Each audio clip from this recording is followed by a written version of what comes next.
for the masses. Headline edition, July 8, 1947. The Army Air Forces has announced that a flying disc has been found and is now in the possession of the Army. If the game is rigged, change the game. Game changer. I occasionally think how quickly our differences worldwide would vanish if we were facing an alien threat from outside this world. This is Fade to Black with your host, Jimmy Church, on the Game Changer Radio Network and KGRA, the Global Radio Alliance. I need your help to get to the year 1985. You are listening to Fade to Black with Jimmy Church on the Game Changer Network.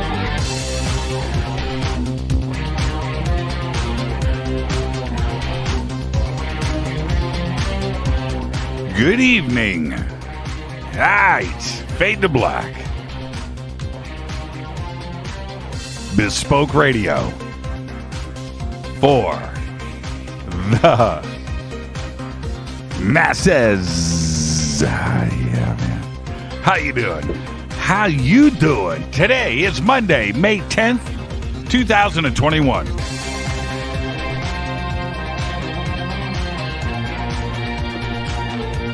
130 days into the new year. Only 235 days left. We are live from a bunker somewhere in the middle of nowhere. A total undisclosed location.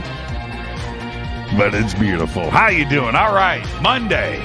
I would like to welcome everybody listening all around the world, all across the United States. Hither and thither, to and fro, back and forth, up and down, east and west, north and south, far and near. This is Fade to Black for KJCR, the Game Changer Network, and KGRA, the planet. I'm your host, Jimmy Church. What is cracking, everybody? How you doing? How you doing? Hold on, check this out.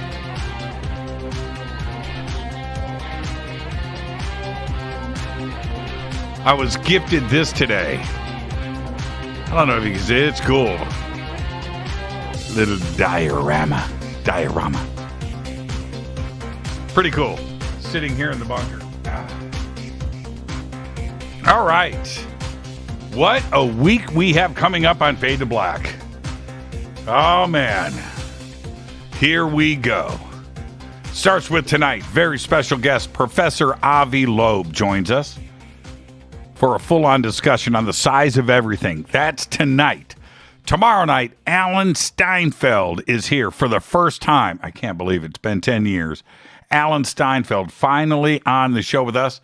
He's going to be talking about his new book, bestseller. It is called Making Contact, Preparing for the Realities of Extraterrestrial Existence. That's tomorrow night. Wednesday night, another first-time guest. Nancy Tremaine is joining us. And her new book, Enlightened, Chapters of My Life. And that is Wednesday. And then Thursday, yeah, you got the news. Jacques Vallée and Paola Harris are going to be here. A very special and exclusive evening right here on Fade to Black to announce and talk about their new book, Trinity. Okay, and more on that in just a bit. But yeah, what a week. What a week. Unbelievable. I love my job. I do. I love my job. Everybody wants their own crystal skull. I've got a bunch sitting right over there. You want yours. I want you to go to Carolyn Ford's website, EinsteinTheCrystalSkull.com. That's all you got to do. Promo code Jimmy gets you 10% off of your order today. Your first crystal skull, your second, or you're just adding to your collection, Carolyn Ford has the absolute very best. Man, she was posting incredible stuff over the weekend. I want them all. I can't have them all. I want them all. Amazing stuff. Carolyn Ford, go visit her website. The links are over at jimmychurchradio.com. Now, I am going to be at the UFO MegaCon this June 6th through the 12th in Laughlin, Nevada. Today, I got the notice of where our booth is, and it's a big booth. And so when you walk in the main doors right there for the vendor area, we're right there, right at the entrance. And it's pretty cool. Right there on the left, you just walk in, we're right there. Come on by and say hi. Get all of your tickets, all of your information over at LaughlinUFOMegaCon.com. We have links and banners over at JimmyChurchRadio.com. This is a real in-person live event. Yeah. And I cannot wait. And today's the 10th. Man, 3 weeks. We're going to be in Laughlin hanging out with you. Go and get your tickets today. Follow me on Twitter at JChurchRadio. Yeah. Follow me right there. I've got some announcements I'm going to be making here in just a second. But hello to everybody over on YouTube, Facebook, the Bunker Cam, Spreaker. What am I leaving out? Of course, Twitter, right in front of me. But I've got an announcement here in just a little bit, and you've got to, I can't believe I'm doing this again, but I'm going to be doing it again in just a minute. Hashtag F2B is the sandbox. It's right up in front of me. Twitter has been out of control all weekend long. I can barely keep up with it. And we all know what I'm talking about. Because it was another UFO Friday. Yeah, starting to dig it. You can also email throughout the show, Jimmy at JimmyChurchRadio.com. Let's get to the breaking news. Oh, man, I need some coffee. River Moon Coffee. River Moon Wellness. This show would not exist without coffee. Man, what a day. What a day. All right, I'm going to start off with this. How much is too much? How much is too big? How big is too big? How big is too much too much? Well, Jeff Bezos just ordered a new boat or a ship. A 417-foot super yacht that's so massive, it has its own support yacht with a helipad. That's on the other boat. The estimated cost, not including the boat's support yacht, is $500 million. Bezos' fortune rose a staggering 75% last year as the pandemic upended the rest of the world. And this seems like really bad timing for Jeff. Seriously. You don't make that announcement today. There you go. Do you return the boat? Do you return the ship? Do you cancel the order? I think you should, Jeff. OSIRIS-REx is in the news. It happened today. It is returning back to Earth with the largest space souvenir from a NASA mission since Apollo astronauts brought back moon rocks. After a few years of hanging out with asteroid Bennu, NASA's OSIRIS-REx is saying goodbye today and returning to Earth. That's right. OSIRIS-REx aims to return the 2.1-ounce sample it collected from Bennu for an airdrop at the Utah Test and Training Range on September 24th, 2023. That's pretty exciting. Man, that's space age right there. That's space age. The group behind the ransomware that took down the Colonial Pipeline last week has apologized for the social consequences. Their words, not mine, claiming that its goal is to just make money, not to cause societal problems. The group is called DarkSide, and the FBI has confirmed that the group's malware was responsible for compromising one of the United States' largest fuel pipelines. The 5,500-mile-long Colonial Pipeline is responsible for carrying 45% of the fuel for the entire eastern United States. And CP says its goal is to restore service by the end of the week. I'm sorry. I'm sorry it's not going to fly. Not cool. Not cool. Well, Chernobyl's back in the news.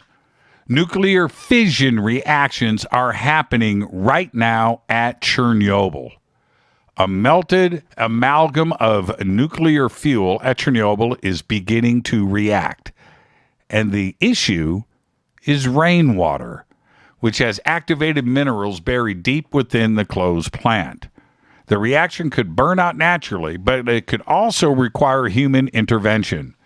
Ukrainian scientists recently realized that leftover nuclear fission fuel made of uranium has begun reacting again in an inaccessible room deep within a damaged area of the shuttered plant. Holy crap, right? Let's get this show cracking. Happy birthday to today, Bono. Bono is 61. You know what? I'm gonna share a Bono story, a very short Bono story. I go with my friend Billy Moeller. I take him to see U2 down at the pond in Anaheim, and the whole thing was set up, and it was Billy's birthday and things. Billy was like 19, I think, at the time, and he was in a band that had a number one hit record at the time. Anyway, that doesn't matter. So I take Billy to the show. But I know that U2 has set me up with backstage passes, after show passes. I'm going to go meet the band. We're going to take a tour of the stage after the show. I've got everything set up, right, this exclusive evening. And so we do all of that stuff. But later, we go and hang out with the band from like midnight until like 4 a.m. It was crazy what time we left. Anyway, Bono. So I go up and Bono and I are chatting, and Adam Sandler is there, and it's Adam in front of me, Bono to my right. I'm here, and Adam's leaning against the wall, and Bono's like, Jimmy, thank you for everything. It's great to finally meet you. And Adam Sandler was rolling his eyes. He couldn't believe that Bono was talking to a lowly civilian. I'm serious. I couldn't believe it. Looking at Adam, and Adam's like, ugh. It was unbelievable. Anyway, that's my Bono story. Donovan today is 75. Sunshine Superman, mellow yellow, hurdy-gurdy man. I like hurdy-gurdy man. Tool drummer Danny Carey today is 60. Unbelievable. Our dead guy's birthday today is, moment of silence, please, Sid Vicious. 1957 to 1979, died at the age of 21. Sid, of course, was the bassist for the Sex Pistols. Sid replaced Glenn Matlock, who had fallen out of favor with the rest of the band. So Glenn gets fired. They hire Sid because he looked like a punk rocker. I don't even think he played bass. And as the Sex Pistols were, I mean that too, were gaining attention, Sid met Nancy Spungen, and the couple began a relationship that ended in her death from an apparent stab wound while they were staying at the New York City's Hotel Chelsea.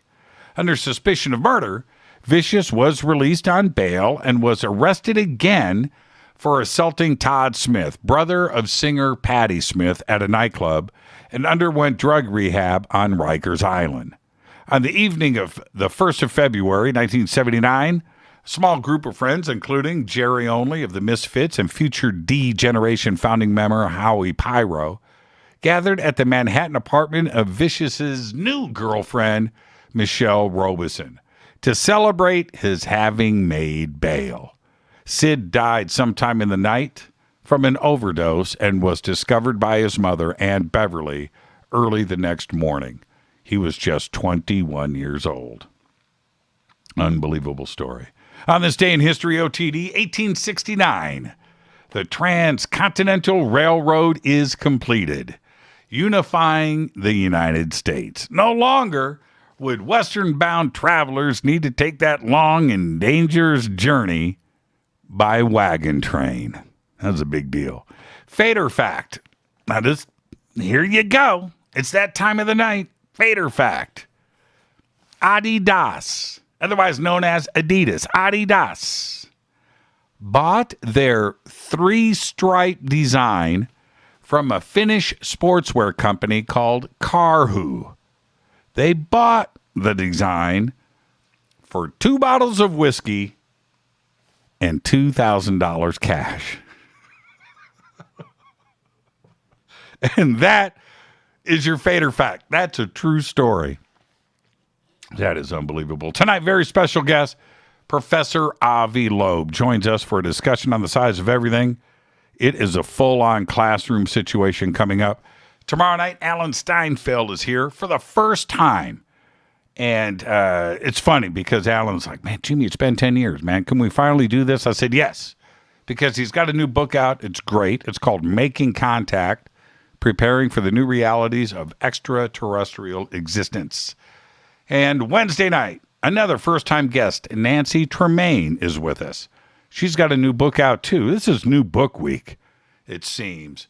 She's got a new book out. It's called Enlightened, Chapters of My Life. And then Thursday night, that's right, Jacques Vallée and Paola Harris are here for an exclusive announcement and evening here on Fade to Black about their new book, Trinity, The Best Kept Secret.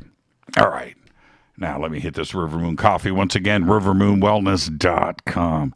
Go to our website. Go to jimmychurchradio.com. All of the River Moon links are right there. The Amazon store, the website, all of our Black Moon products, everything is right there at jimmychurchradio.com. Go support the show. Get yourself the best coffee in the world.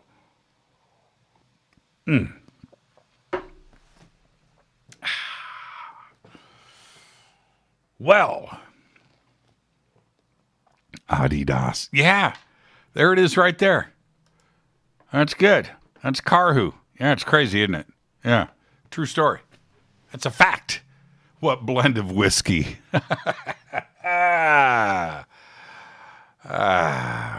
Well, this past UFO Friday certainly didn't disappoint over the weekend, did it? As the internet blew up with the news that Jacques Vallée and Paola Harris have a new book coming out. It is called Trinity, The Best Kept Secret. And it all went viral. The cover went viral. And the rumors around it were equally just as viral. It's crazy. A lot of fun. And Jacques said today, he said to me, Jimmy, it's like playing whack-a-mole with the rumors. I said, man, you ain't lying. Anyway, the rumors were crazy. And one of them, oh, man, it was up on Jacques' site, and then it was pulled down. And that right there is cause for a new conspiracy theory, right? And I get it. And then, of course, it was the subject of the book, a UFO crash and retrieval that predates Roswell by 2 years, right? And you've got everything that goes along with it. You've got a government cover-up. You've got witnesses. You've got debris. And a book like this from any other author or authors probably would not get that much attention, if any at all. But this is Jacques Vallée and Paola Harris. So it was like, here we go. Off to the races. Now, yes is the answer before you ask the question, because I know what you want. I know what you're thinking, which is, Jimmy, did you know about this? Well, yeah, sort of. I did. I knew that Paula had been working on this for a number of years. And yes, I knew that they were working on a book together. They both have told me this over the last year or so. But no, I didn't know the specifics. No, I didn't. I did speak with Jacques and Paula at length earlier today. And I'll say this. They both wanted to come on the show as soon as possible to put the rumors to rest. That was first and out front. And, I said, absolutely, let's do this. And, of course, they want to announce the date that the book is going to be published. There's been a few dates that have been thrown around there in the rumors. I know the date, but I'm not going to say anything. We're going to wait until Thursday. But another thing I would like to add is this. We all know that Paola Harris is a great investigator and a researcher. She's been at this for a very long time, going back to J. Allen Hynek. That's the number one. And two, she has many sources and contacts throughout the world. She's been doing this for a very long time. And the same goes for Jacques. We all know that when he gets involved in something, he's not playing around. And if you go back, look at his books. Look at what he has released over the years. And it's not just been, UFOs and ET in contact. Those are some of the best books in all of ufology, and they all come from Jacques. But it's his vast amount of work and the subjects that he is interested in. And he has got the respect. So we know, and when the rumors about this started, and I get it, okay, so you've got Paula there, right? We expect this kind of research coming from her. We do, right? That's what she does. And then when you get Jacques tied to it and what he brings to the game, that's going to get everybody's attention. These two are releasing this book together as co-authors. This is a big deal, man. This is not, and with everything that has been going on in and around the UFO community this last month, and the whole, what does the government really know question?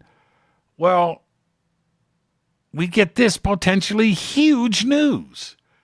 Now, a story this big with its possible implications, have to rely on a few things. And we know this. And first, the witnesses. What have we got?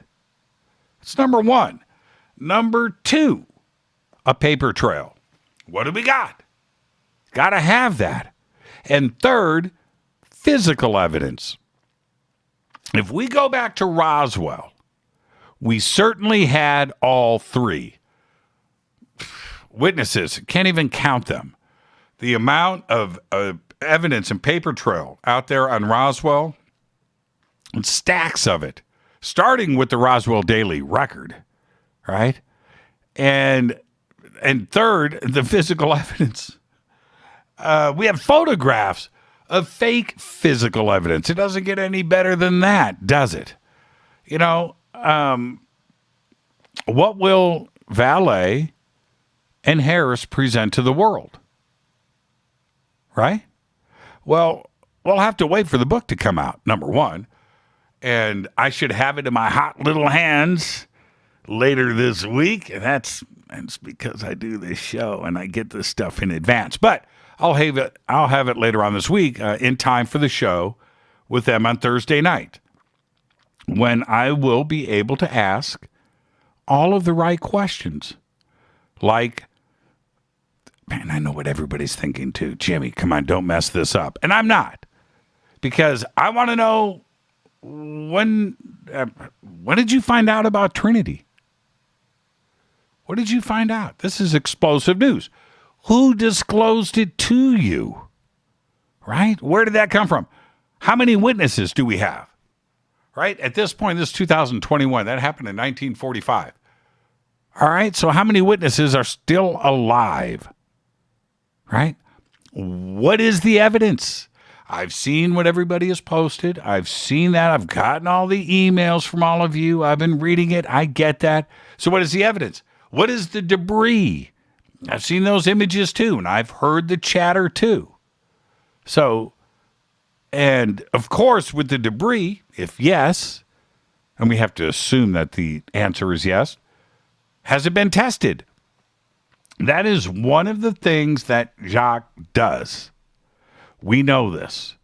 And he has stated before on this show, he's stated to me personally, he's stated out there in public many times that he has got debris. You've seen the movie Phenomenon, right? And that's what Jacques is all about, is testing. So is that going to be part of this book? I don't know. Haven't read the book yet. Okay? But we're going to find out all of this on Thursday night. And this reminds me, if you think about it, this reminds me so much about the early days into the Roswell investigation. You know, there's so much to do. There's so many questions and the excitement behind it all, you know, and that's not even the best part. The best part, everybody, and listen to me, is that this is coming from our community. This is not coming from TTSA. It's not coming from the Pentagon or the Department of Defense. No, this is us getting it done as it should be. These are exciting times. And to be honest, when Jacques said to me earlier today, he said, and I'm quoting, he said, "You know, Jimmy, this is big. This is huge. And I can't wait to tell you all about it." Right?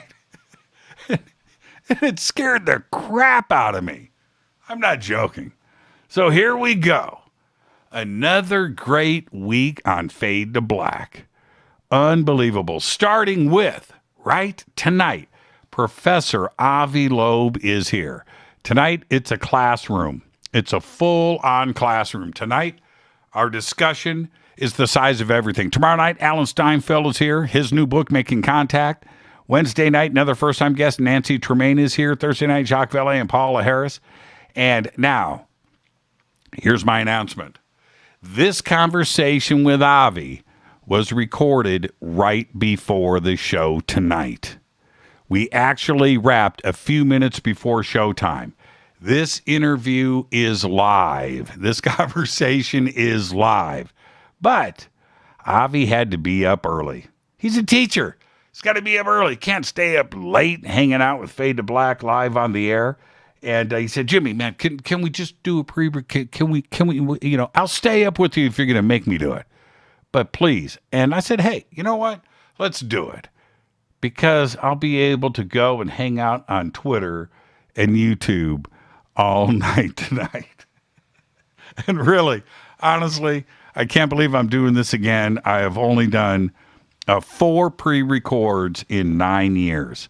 I've done 2 now in a week, but it was a lot of fun over there on YouTube and Twitter last week. So I'm looking forward to that again tonight.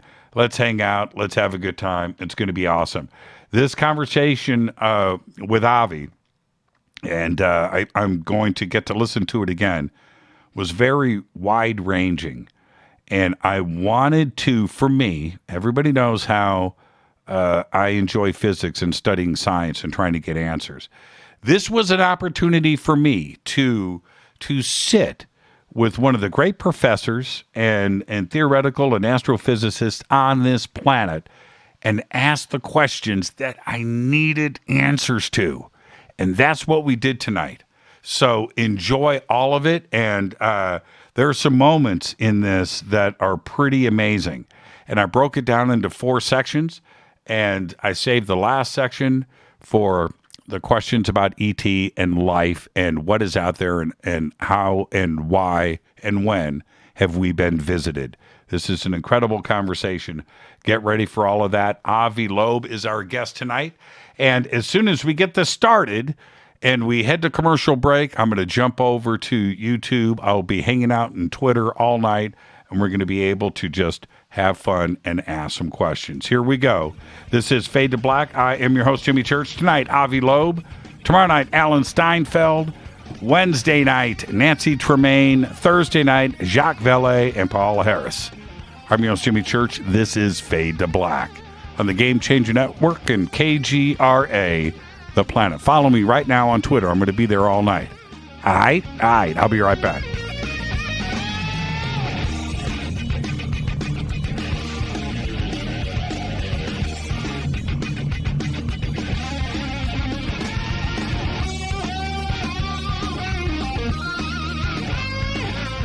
This is Nicole Church, daughter of you-know-who, and you're listening to Fade to Black on JimmyChurchRadio.com and the Game Changer Network. You're listening to Jimmy Church, Fade to Black.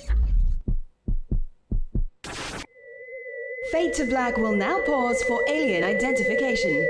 The station that talks the net. KGRA Radio. This is Jimmy Church, and I'll be at the UFO MegaCon this June 6th through the 12th, 2021 in Laughlin, Nevada. The Laughlin UFO MegaCon is unique. It's 7 days of education and disclosure. It's unlike all other UFO conferences. The Laughlin UFO Mega Conference specializes in bringing you new people, offering new information and disclosure. All of this is offered at prices so low you can actually afford to be there. For instance, 7-night hotel packages, 1 or 2 people, start at just $320 inclusive. Education and disclosure is why the Laughlin UFO Mega Conference exists. Join us for all 7 days, or a half a week, or just a day or 2, but join us. Go to LaughlinUFOMegaConference.com. Register now. The only thing keeping you from being with all of us is you. Just go to LaughlinUFOMegaConference.com.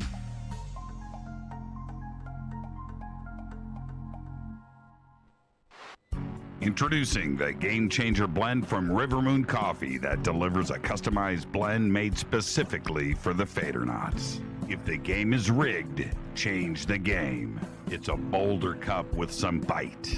Game Changer is the coffee of choice for those that prefer an organic dark roast that is slightly lighter and milder, but it's still dark. With wild notes of pecans and chocolate with a rich, balanced, full-bodied cup that is roasted to perfection for a great coffee to start your day, as an after-dinner coffee or anywhere in between. Artisan, small batch roasted to perfection. USDA certified organic, all Rivermoon coffee is freshly roasted and packaged in the USA.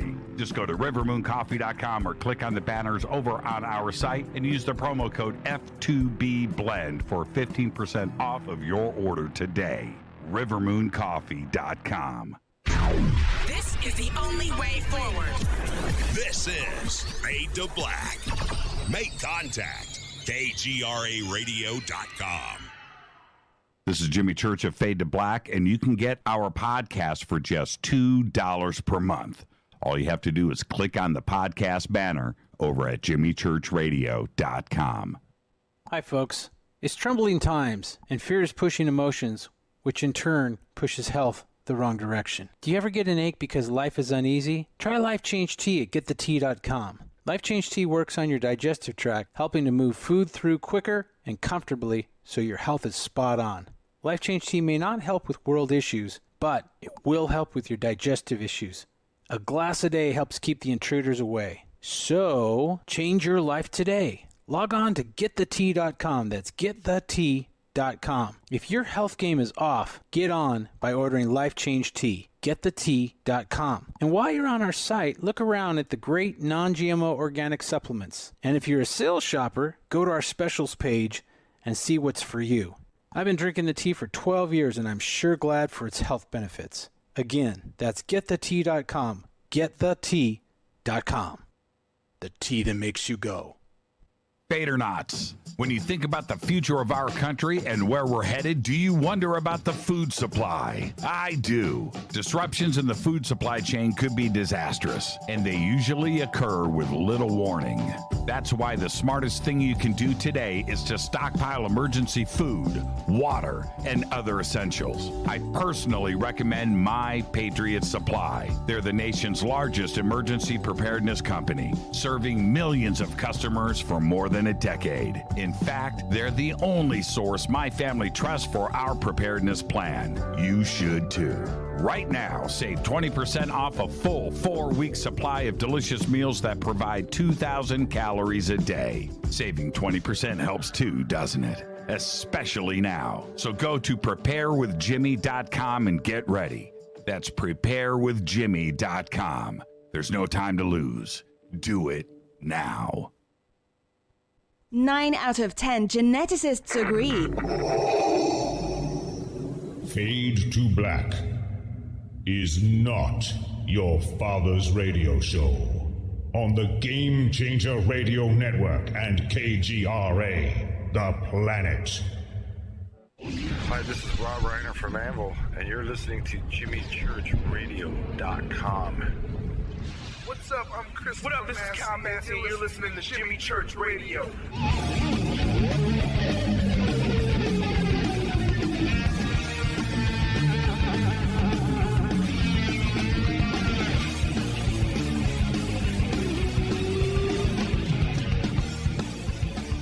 All right, welcome back. Fade to Black. I am your host, Jimmy Church. Tonight, Professor Avi Loeb joins us, and I want to remind everybody about what is going on with the rest of this week.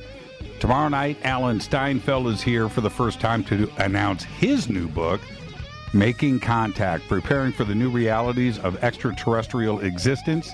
Wednesday night, another first-time guest, Nancy Tremaine, is with us, and her new book, Enlightened Chapters of My Life.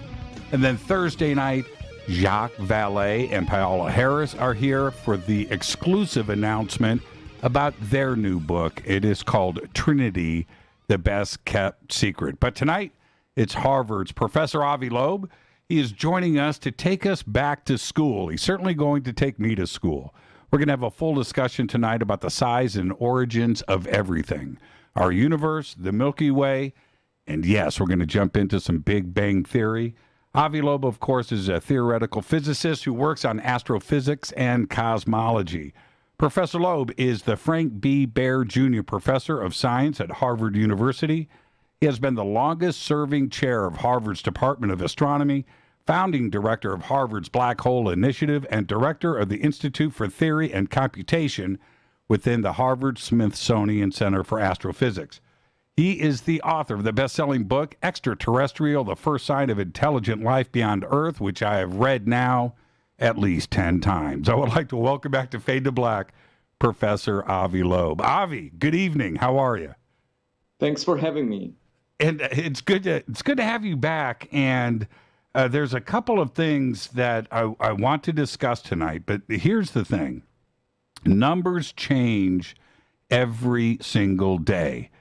How do you get acclimated? How do you stay up on the changing numbers of everything? Some of the numbers change because the universe is changing, and we have to get used to that. Nothing stays forever. Other numbers change because we get better data, better evidence, so we know better what the correct numbers are. I just follow the updates. And I have no problem adapting to changing numbers. It's part of life. Even the universe at large is not remaining the same. The sun will die in about 7 billion years. The universe itself is expanding and will look very different 10 billion years from now. So we just have to get used to it, that nothing stays forever.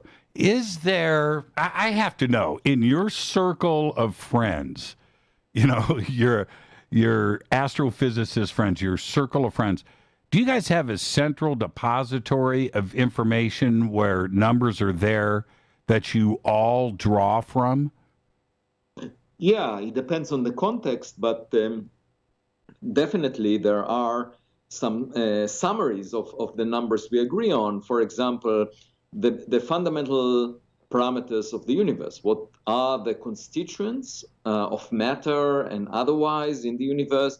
These numbers are measured to exquisite precision by now using the radiation that was left over from the Big Bang. And there are tables summarizing those numbers with the uncertainties that are quite small. They are of the order of 1% now. And we are in the realm of precision cosmology. The study of the universe is now getting into, the really fundamental questions of how things started, what matter is made of, but we pretty much know the quantities. The changing numbers, and the reason why I'm so concerned with this is the rest of the world, pop culture right now, is interested in science like never before. And they are hearing numbers and different reports. I'm talking about the rest of the world, right? The status quo. Do they understand how big everything really is?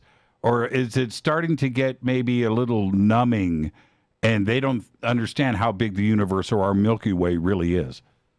Well, we are born into this world like actors put on a stage without a script. We don't really know much, and we tend to think that the play is about us. And, if you go back 1,000 or 2,000 years, humans used to think that the world centers on us. The ancient philosopher Aristotle argued that there are spheres around us, and for 1,000 years, people believed him, and until Copernicus and Galileo realized by looking through their telescope collecting data that, in fact, we are not at the center of the world, of the universe. And the one thing to recognize is, the stage is huge. It cannot be about us. And moreover, we live just for about 100 years at best, and that's one part in 100 million of the age of the universe. So we've been witnessing only the very last bit of the history of the universe, one part in 100 million. So not only the stage is huge, it's 10 to the power 26, one with 26 zeros afterwards, bigger than the size of our body, but also the play has been going around for much longer before we came to exist. So this is clearly a message that we are playing no significant role in this. We are not the central players, and it's not about us. And that's the first thing we should recognize, that we are not the main actors. And the next thing for us to recognize is, of course, that maybe we should search if there are other actors around and see maybe they know, maybe they have a better idea about what the play is about. Now when we see, and I mean us, when we see the images of our Milky Way, I think we see it as a very small place, that it's not that big.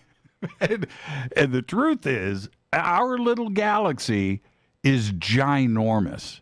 It's really big, isn't it?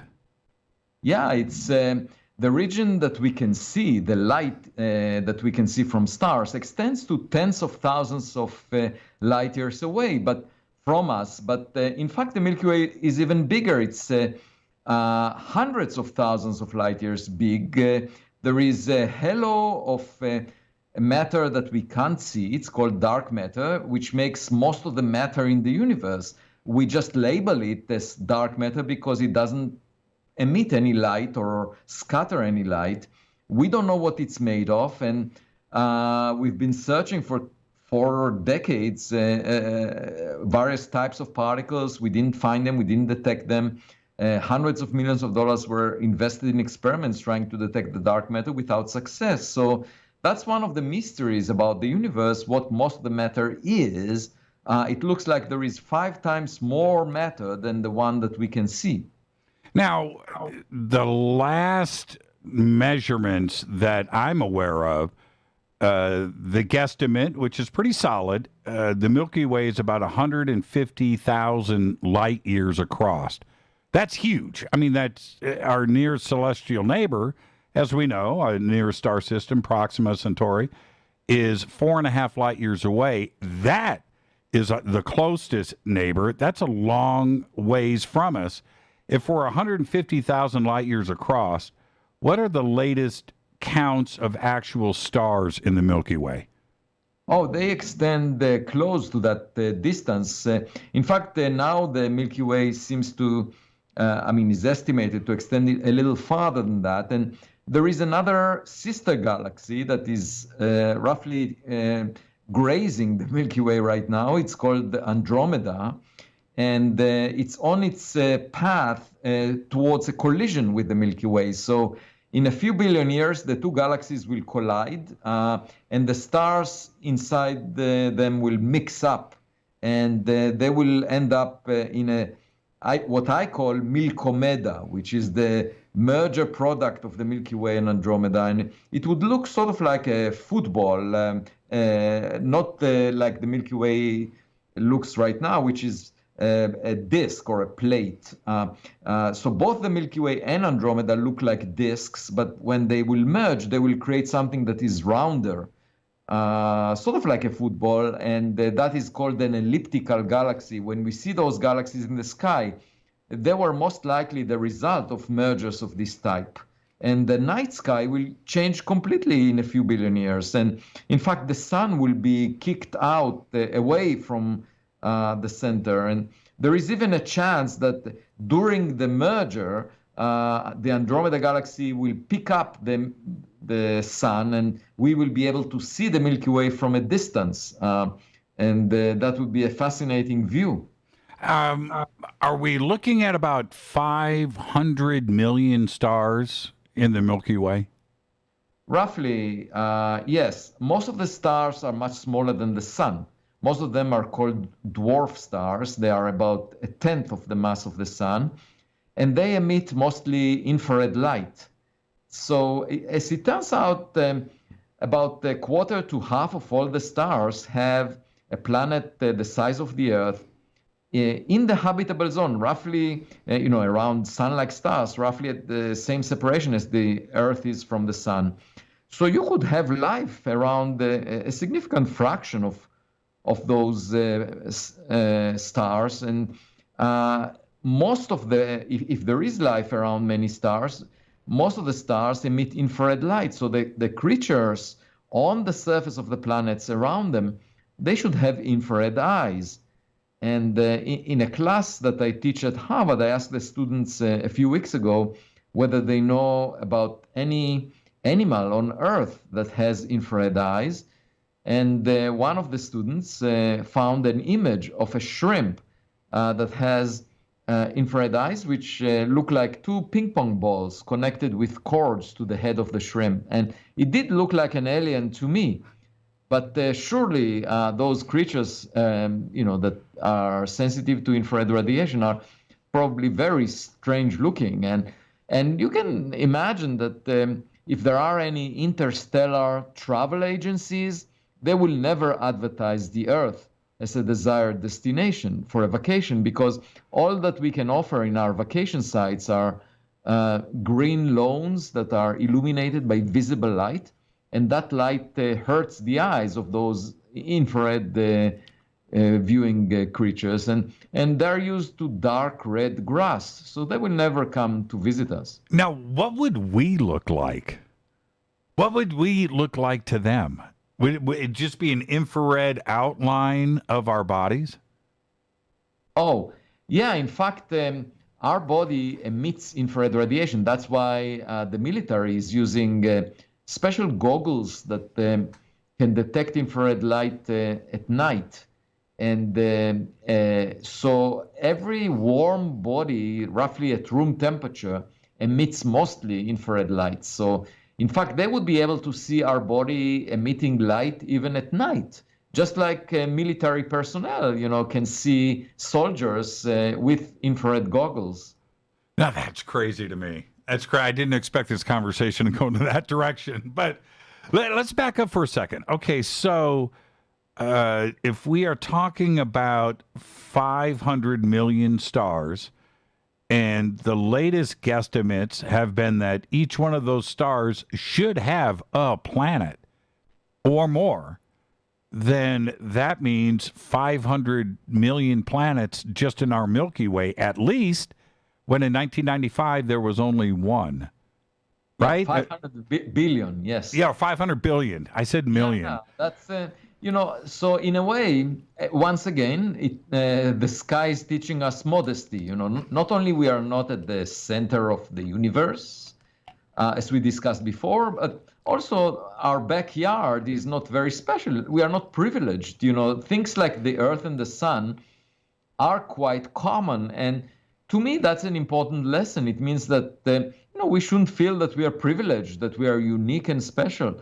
Sort of like my daughters, when they were young, they thought that they're unique and special. They're the smartest in the world. And when we took them to the kindergarten on the first day, they had a shock and they realized that there are other kids that are smarter than they are. And I think our civilization is up for the same kind of psychological shock when we will find that, even the life that we find here on Earth is not unique, and we are not the smartest kid on the block. Now, again, to your circle of friends, when we talk about 500 billion planets, and that's a really big number, right? That's a big number. And some of these, I keep going back to guesstimates because we really don't know. But now 20 billion rocky Earth-like planets in the Goldilocks zone is what is being talked about in the science community. That's a pretty big number.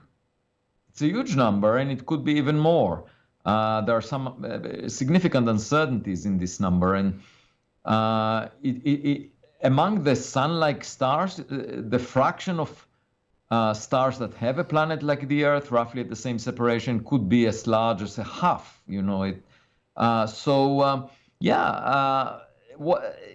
Irrespective of whether the number is a tenth or a half, it's a significant fraction. It means that there is nothing special about what we find in our backyard. And as a result, expecting to find things that we have here on Earth elsewhere is a very natural thing. It should be a matter of common sense. Instead, a lot of scientists argue that, we need extraordinary evidence before we even contemplate that possibility, before we believe that there might have been things like us billions of years ago, even though most of the stars formed billions of years before the sun. So to me, it all implies that, the basic assumption we should start from is that there are many things similar to what we find here elsewhere. What's the number that you're comfortable with when we're, if I say 20 billion Earth-like planets in our Milky Way, which again is a mind-blowingly big number, what's the number that you're comfortable with? No, I mean, the number could be as high as hundreds of billions of habitable planets, because there is still a lot of uncertainty. But the question is, which fraction of those have life? Right. And the second question, which fraction have intelligent life? Now, technological life. The issue with technology is that it often changes the environment in a way that could imply that it's short-lived. That we are potentially changing the climate on Earth, and if we go into a nuclear war, we would kill ourselves, and there could be a short window of opportunity to hear from other technological civilizations, but that doesn't mean that we should not search, because it means that we should not be optimistic about having a conversation, just like trying to have conversations with people that are not around anymore. You can't have a phone conversation with them. But on the other hand, you can search for things they left behind. That's what archaeology is all about. We look for relics that were left behind by people that are not around anymore. And the same we can do with other civilizations out there. And I call it space archaeology, basically looking for equipment that they launched into space, just like we launched Voyager 1, Voyager 2, New Horizons. It could be filling up the space between stars. There could be a lot of equipment out there. In the short time that we have, about 2 minutes before the break, when we start to contemplate this, doesn't it come down to just basic chemistry and particles and atoms and how things combine? It's the same chemistry everywhere in the universe. And we can't stop life here on Earth, right? We can't. It's the same chemistry. And the point to recognize is that primitive life, microbial life, started very early on Earth, as soon as the Earth cooled to allow it. Now, the question is whether technological life is much more complicated and perhaps doesn't happen many places. That's a subject for debate. But rather than assume or have a prejudice, my point is simple. Why don't we just search? We search for the dark matter. We invest hundreds of millions of dollars in the search for dark matter. We should invest at least the same amount of money in the search for technological signatures of other civilizations, because this question will have huge impact on society, much more than the nature of dark matter. The private lives of people will not be affected much by the nature of dark matter. But if we do find that we are not the smartest kid on the block, basically every human would immediately think about the implications. Let's take our break right here. Our guest tonight, Harvard's Professor Avi Loeb. And I have called this episode, this broadcast, taking us to school. We're having a full discussion about the size and origins of everything, all of that and much more when we come back after this short break. This is Fade to Black. I'm your host, Jimmy Church. Stay with us. We'll be right back.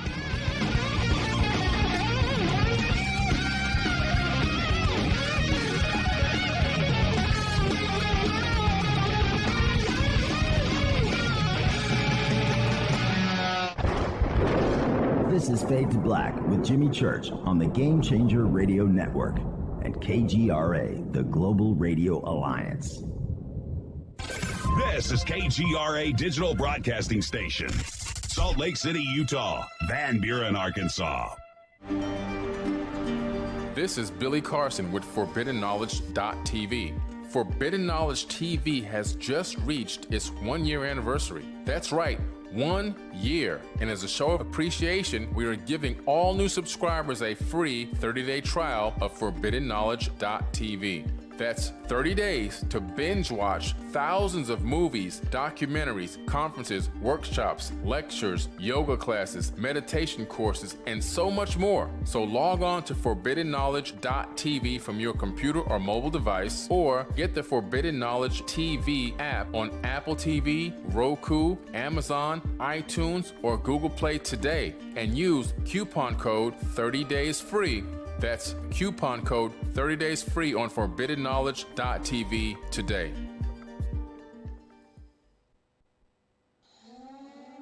Listen, I know, and you know, that you've always wanted your first crystal skull. Or maybe you're a collector just like me, but you just don't know where to go to find the real thing.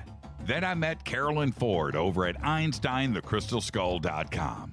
Carolyn is the guardian of Einstein, one of the most respected ancient crystal skulls in the world. All of her unique skulls have been imprinted sitting with Einstein in his sacred lodge and are carved from the finest gemstone and materials. Imprinting is the process of receiving the ancient wisdom from the master skull or master computer, Einstein, the ancient crystal skull.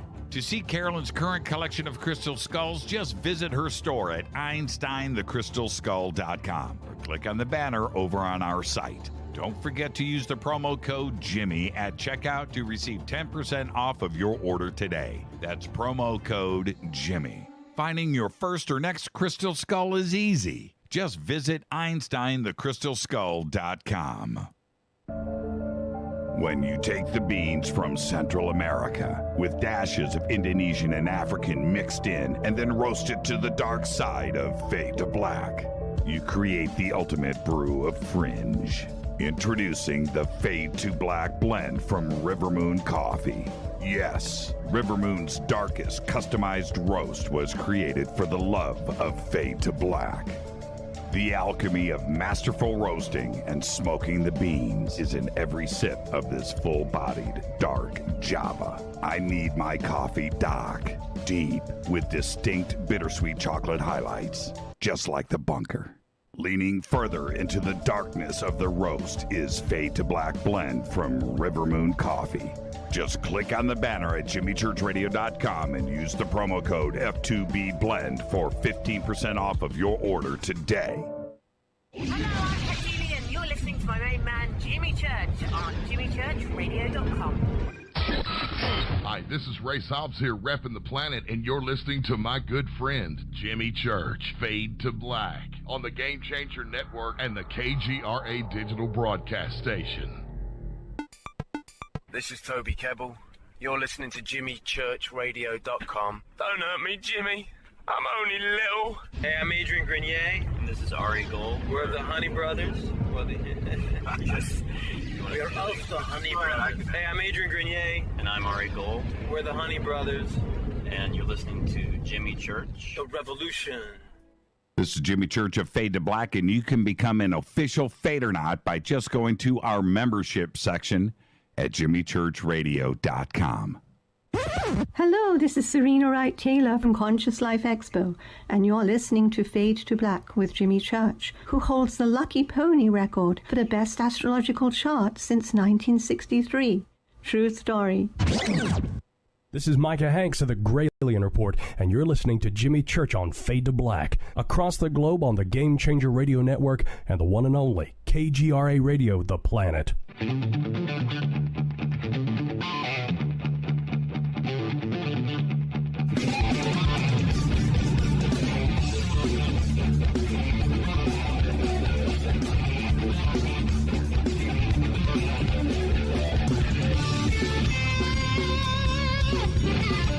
All right, welcome back. Fade to Black. I'm your host, Jimmy Church. Tonight, Professor Avi Loeb is with us. Tonight, he's taking me to school, and I'm going to let everybody know at the end of the night, pop quiz. I'm just giving you guys the warning. Now, Avi, okay, yes, the Milky Way is big, and inside of our universe are 1 trillion versions of us. And even that number could be double, triple, or maybe infinitely as large because we don't know what else is out there beyond the observable universe and what has expanded outward. Now, that's a whole show in of itself. But the debate today, what I think is going on, and I'm really enjoying it, is the beginning of everything. And whether the Big Bang may have happened or not, right? And before you answer that, we've all been raised on Big Bang Theory. That's it. That's our, the last 3-4 generations, the Big Bang, and there it is. And it's now, is dogma the right word? Can I use dogma safely here? Yeah, you can. Okay, so the dogma is the Big Bang Theory is what it is. Let's go back to the beginning of everything, the math that Albert Einstein presented to us, which goes back to a point before it gets a little bit crazy. But if we go back to that point, is the Big Bang Theory, the way we understand it today, is this something that we will continue to count on? Okay, so first let me explain what the Big Bang is. We see the universe expanding, so we can reverse the movie backward in time, and the universe would be contracting if we go back in time, and we see that the conditions of the expansion are similar across the universe on very large scales. So, in fact, the matter will reach infinite density at some point back in time when all the matter will be crunched into a very small volume. And that would be true everywhere. So there is no center to the universe, but everywhere in space, the density of matter will be infinite. This is called the Big Bang. It's a point in time, not a point in space. The conditions appear to be similar in many different places throughout the universe. And so there was a point in time when this expansion that we see started. And the reason we can't go beyond that point in time back is because Einstein's theory of gravity breaks down. It's called the singularity. Basically, the curvature of space and time becomes infinite at that point in time, simply because the density of matter goes to infinity. And we just cannot predict what have happened before that time using Einstein's equations. Now, we know what's wrong with Einstein's equations. They do not incorporate quantum mechanics, which is another facet of modern physics that deals with the microscopic world. And Einstein's theory just did not incorporate that. And so we know that when the density of matter gets very high and the temperature gets very high, then quantum mechanics comes into play. And that presumably, if we had a theory that unifies quantum mechanics and gravity, we would know what would have happened before the Big Bang. And we call it the Big Bang just because we have no better knowledge of, but in fact, probably there was something that preceded that. And the question is, what is it? Can we guess? And a lot of people are trying to find out what this universal theory, what the unified theory that brings together quantum mechanics and gravity is, but we just don't have a reliable theory that can make predictions about what happened before the Big Bang. So there are various conjectures. And one very popular theory is that, there was no singularity at all, and that in fact the universe started from a time when it was expanding very rapidly, where the vacuum was dominating, and everything was pushed away at a speed that is accelerating over time. So in fact, things that were in contact to start with were separated and got out of contact. This is called the epoch of cosmic inflation, and everything was expanding very rapidly, and at some point that stopped, and then that early time seeded the universe with small variations in the density of matter, which later grew to become objects like the Milky Way galaxy, as a result of the fact that regions that were slightly denser than average collapsed upon themselves. Their own gravity made them collapse and make galaxies like the Milky Way. So all of this started, these seeds of matter density fluctuations, those were created by quantum mechanics early on. And inflation could have started, for example, out of the vacuum, out of nothing. And some people suggest maybe the universe started out of nothing.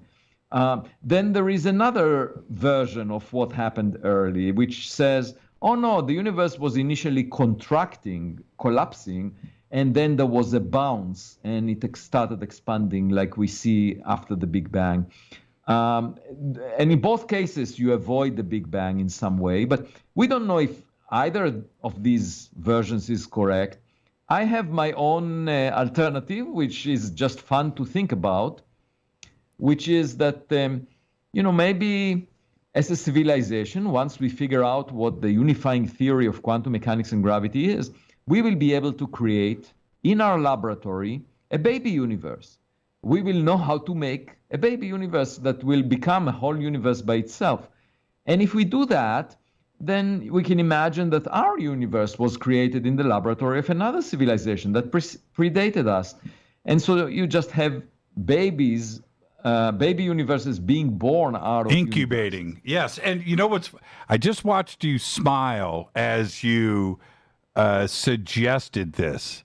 I don't think it's that far out of line.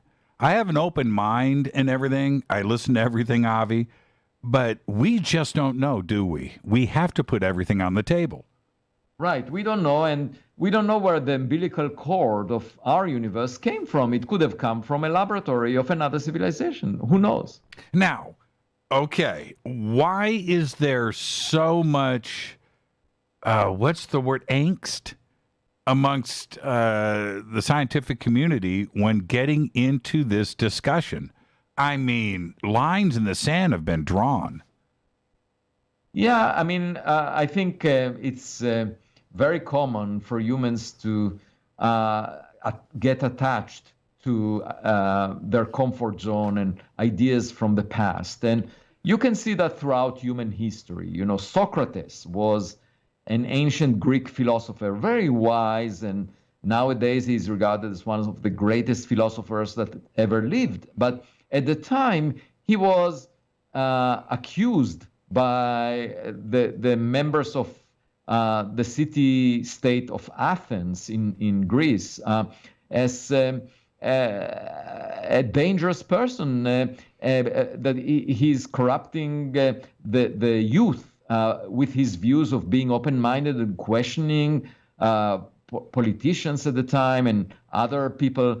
And as a result, he was forced to drink poison. And he did that, and he died. And, nowadays, instead of drinking poison, they would cancel him on the Athenian social media. They would just cancel him, and that would be the equivalent of poison. But this, goes back to ancient Greece. And then you find other people like Galileo that simply argued that the Earth is not at the center of the world. And as a result, the philosopher, the church at the time put him in house arrest. And the philosophers refused to look through his telescope because they knew that the sun moves around the Earth. And that only prolonged their ignorance. And reality doesn't really care whether we ignore it or not. The Earth continued to move around the sun. And then there was another person, Giordano Bruno, that was burnt on the stake because he argued that, other stars may be just like the sun, and they may have a planet like the Earth around them, and there may be life on those other planets. And that made some people quite upset because they said, if there is life on those other planets, and you believe in Christianity, then you believe that Jesus should have visited those forms of life to save them from their sins. And then you need a lot of copies. For every planet, you need a copy of Christ. And that made people say, oh, that's a ridiculous idea, and they burned him on the stake. These situations come back again and again, and you see them throughout history. And for example, even in the arts, you see people like Vincent van Gogh. He innovated in his paintings, and was pretty much regarded as a madman during his life. But then decades later, his painting style was adopted by expressionists, and he was regarded as a genius that was unrecognized. And you see those patterns come back again and again. Continental drift. There was the early suggestion that was ignored and ridiculed, and then it became popular. And the same with genetic heredity. The point is that one should be guided by the evidence, not by the number of likes on Twitter. And it's a very common thing for people to resist a change in their beliefs. And you would think that by now scientists will be more open-minded and just pay attention to evidence and not to their comfort zone. But it's not the case. Apparently, it's human nature to get attached to old ideas and not consider them. And in this case, there is one other thing I should mention, is that people like to think that we are special, unique, because that flatters our ego. And if you come and say, oh, there might be life elsewhere, and it might be even smarter than we are, and we are, not very different from ants on a sidewalk. There are many of them. There used to be many of them. There is nothing really special about us. That offends people. They prefer to think that we are special and unique, and as long as the evidence is not in their face, they would just continue to believe that. If there's one thing that Socrates did teach us, always have a drink tester. That's always have a drink tester. I do. He was. I should tell you that he was offered by his student an escape route to escape from the prison and not get, according to the story. But he refused to take that. He said, I deserve, I should follow my inner compass and take the consequences. And so he was that, according to Plato, he was a very special person. Now, if there's one thing that I can't wrap my head around, and is always very controversial when it's brought up, is time started with, there are those out there that suggest time started at the beginning of the Big Bang. That's it. There was nothing before. I have a hard time understanding that. And I think that most people do. It just doesn't make any sense. Time is forever, no matter what direction you're going in. It couldn't have started and ended at the Big Bang. Or am I just completely off base? No, I tend to agree with you. I think it's a matter of common sense to say what we see around us, in terms of the expanding universe, is just one phase in the history of whatever reality is. And there is no reason why we would assume that just because we can't calculate what happened at the Big Bang, that things started then. The fact that Einstein's theory does not apply to what happened before the Big Bang doesn't mean that nature it doesn't have something that happened before the Big Bang. It just means that we can't calculate it with Einstein's theory. The same thing happens at the center of a black hole. There is the so-called singularity there. All the matter gets drained into a black hole. It's the ultimate prison. You can't escape from a black hole. But the question is, as to what happens to this matter is still unsolved. Einstein's theory breaks down at a singularity at the center of a black hole, and we don't know really what happens. It just says, Einstein's theory cannot predict what happens, but we need to supplement it with quantum mechanics, and then we will know. And, it's possible that there is an object that forms there that has a very high density, just like a star or something.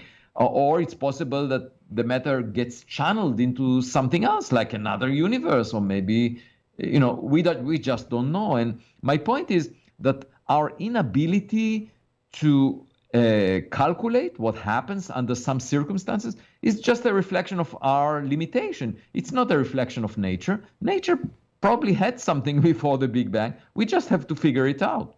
Now, I don't want to go too sideways with black holes because, again, that's a whole show in of itself. But since we're here, what happens to information? That's the question that I have. What happens to information? Right. You pass through a black hole, you're on the other. Where does the information go?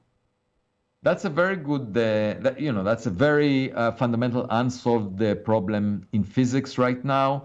Now, you have to understand just the fact that matter falls into a black hole and doesn't come back, that by itself is not a problem, because if you look at a cat, and the cat walks behind a building, you don't see the cat anymore. That doesn't mean the cat doesn't exist and information was lost. It only means that you can't see it. So when matter falls into a black hole by itself, that's not a paradox. That's nothing unusual, because just like the cat going behind a wall, so you can't see it. So the matter fell into the black hole, you can't see it, but it's still out there. So that's not by itself, it's not a problem. But the problem arises from the realization that black holes do not exist forever. And in fact, Stephen Hawking realized it about 50 years ago, that black holes evaporate, that in fact there is some radiation emitted from them, because you can't confine radiation which has a wavelength larger than the size of the black hole. So that radiation leaks out. It's not the ultimate prison for everything. Things that cannot be localized within the black hole, like radiation with a wavelength bigger than the black hole, that cannot be trapped inside this prison. And so it escapes, and the black hole leaks out radiation all the time with a wavelength comparable to its size. And that evaporation process leads to the black hole disappearing eventually. And if the black hole disappears, there is nothing but radiation, which Hawking calculated to carry very little information. And then the question is, where did the information that went into the black hole, where did it go? If the black hole evaporates and there is very little information in the radiation that it emits, where is the information? Where did it go? And that is a big paradox in physics right now. And the physicists are arguing about it, for 50 years since the Hawking radiation was first recognized. And so it's an unsolved problem. Now, I've got so many black hole questions. Okay, one more, and then we move on. Black holes, there's got to be a drain, right? There's got to be a garbage disposal. But what is the shape of a black hole? We always, the imaging that we see, it's always from the front, almost 2D. What's on the backside? Is it circular? Is it flat like a disc? And when it swallows a star, I know that the diameter increases, right? Okay, we know that, right? But what happens with everything else? Yeah, so a black hole is, if it doesn't spin, it's basically a spherical region, a region that looks like a sphere, that if you enter into it, and there is the so-called, the boundary of that region is called the event horizon, nothing can escape that enters that region, and even light cannot escape. That's the definition of the black hole. There is this event horizon surrounding it. And the size of this event horizon, for the sun, for example, is of the order of, the size of a medium city. It's about 3 kilometers or a couple of miles. But the bigger, the more massive the black hole is, and we see black holes up to 10 billion times the mass of the sun, the more massive the black hole, the bigger is the size of the event horizons. It's just proportional to its mass. And then the question is, okay, suppose you enter the black hole region, the event horizon, what happens to you? And I thought about this question when the basement in my house, at my home, got flooded because, at some point I noticed that it was flooded, and I called the plumber, and we found that there were tree roots blocking the sewer, and that led me to think, while I was helping the plumber to solve the problem, to think that in fact, prior to this, I always, imagined the water going down the drain, but never thought where it's going to. And so the question is, what happens to the matter that falls into a black hole? That's another thing that not many people think about. And, in the case of the water going down the sewer, it goes to some collection facility that the town has. And in the case of a black hole, we don't know where it's going. It has to do with the nature of that singularity. And it could be an object, it could be a matter at some very high density, the highest density we can imagine, where quantum mechanics and gravity play important roles. Or it could be that, the matter exits to some other universe somewhere. And we just don't know because we don't have a theory that unifies gravity with quantum mechanics. We would have to capture an image of a galaxy sideways, right? Where you would look at the flat side so you could see the possibility of what is on the other side of that black hole. I've always pictured like a tornado, maybe some kind of vortex. If it is spiraling from the front, maybe on the back it's some kind of conical shaped vortex. Well, we have an image of a black hole. It was derived actually in the conference room of the Black Hole Center that I founded at Harvard University. I'm the founding director of that. And what we see is a shadow. We just see no light coming from the inside of a black hole. We just see a dark shadow. This is the black hole at the center of a giant galaxy called the M87. And that black hole has 6 billion times the mass of the sun. It's a very big one, and we can see it. We can resolve the shadow. But that tells us nothing about what happens inside. And as I said, there is no way for light to escape from the inside. So you really need to get sucked into a black hole in order to see what happens inside. And I wouldn't recommend that even to my best friends. No, I often wonder, one day who's going to decide, right, to sign up for that trip, right? Well, so I told my class at Harvard, I asked them 2 questions. One, if there was a spaceship landing on Earth and the aliens would ask you to go on board, would you do it? And all the students said yes, happily, as long as they're allowed to share their experience on social media. So they had one precondition, that they'll be able to communicate, take photographs, take selfies with the aliens and so forth. Live stream. I was surprised by this because for me, just if I go on an adventurous trip, let's say climbing the Himalayas or somewhere, I would care less about sharing it with anyone. I would enjoy just, the thrill of doing something unusual. I mean, I wouldn't care whether other people are sharing it with me. Now, Avi, well, hold on. Before the break, I have to throw that at you then. The ship lands, right? The ship lands. And they say, Avi, come on, let's go. Do you go? Oh, definitely. My wife says if they land in our backyard, I should make sure that of 2 things. One, that I leave the car keys with her. Uh-huh. Second, that they will not ruin the lawn when they take off. Fair enough. Our guest tonight, Professor Avi Loeb from Harvard. We've got lots to do tonight. Like I said, I'm going to school. There'll be a pop quiz later on tonight. This is Fade to Black. I am your host, Jimmy Church. More with Professor Loeb after this short break. Stay with us.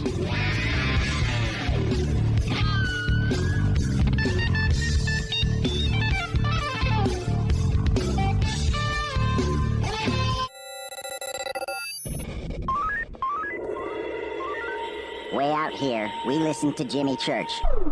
You're listening to Fade to Black.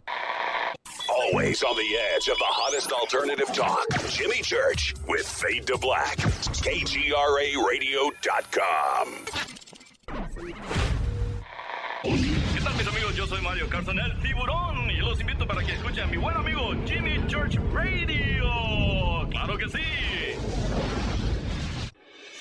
Do you want to be an official Fadernaut? Of course you do. This is Jimmy Church of Fade to Black. Just go to our membership section at jimmychurchradio.com.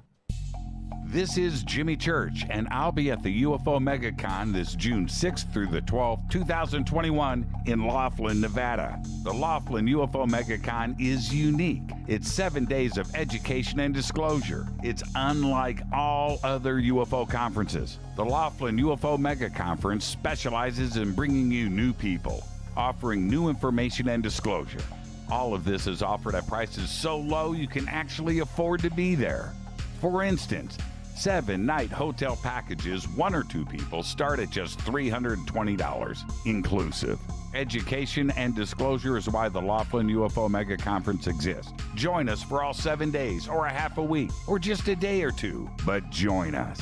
Go to LaughlinUFOMegaConference.com. Register now. The only thing keeping you from being with all of us is you. Just go to LaughlinUFOMegaConference.com.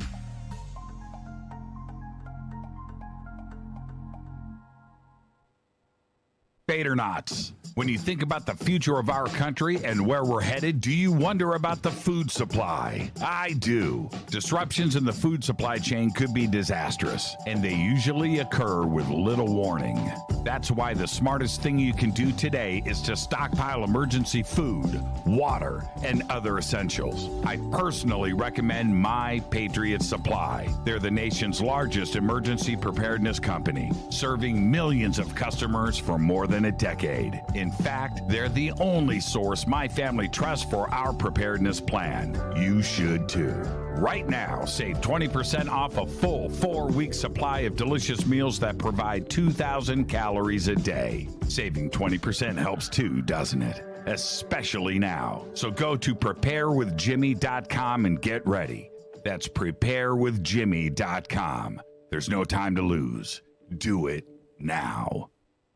So, you love talk radio? Then you'll love TalkStreamLive.com. TalkStream Live is always on, 24/7, with the best streaming talk shows. Find your favorite talkers and discover some new ones. It's free, readily available online or on mobile with any smartphone or tablet. Finding your favorite talk shows all in one place has gotten a whole lot easier. Just go to TalkStreamLive.com. Be sure to download the free apps from Google Play or the iTunes App Store. You listen to us, and we listen to you. And so does the CIA. KGRARadio.com. You are listening to Fade to Black with Jimmy Church on the Game Changer Network. Oi, oi, I'm Reese Evans. You're listening to Jimmy Church. This is Revolution. The revolution will not be televised. The revolution is on radio. Ciao.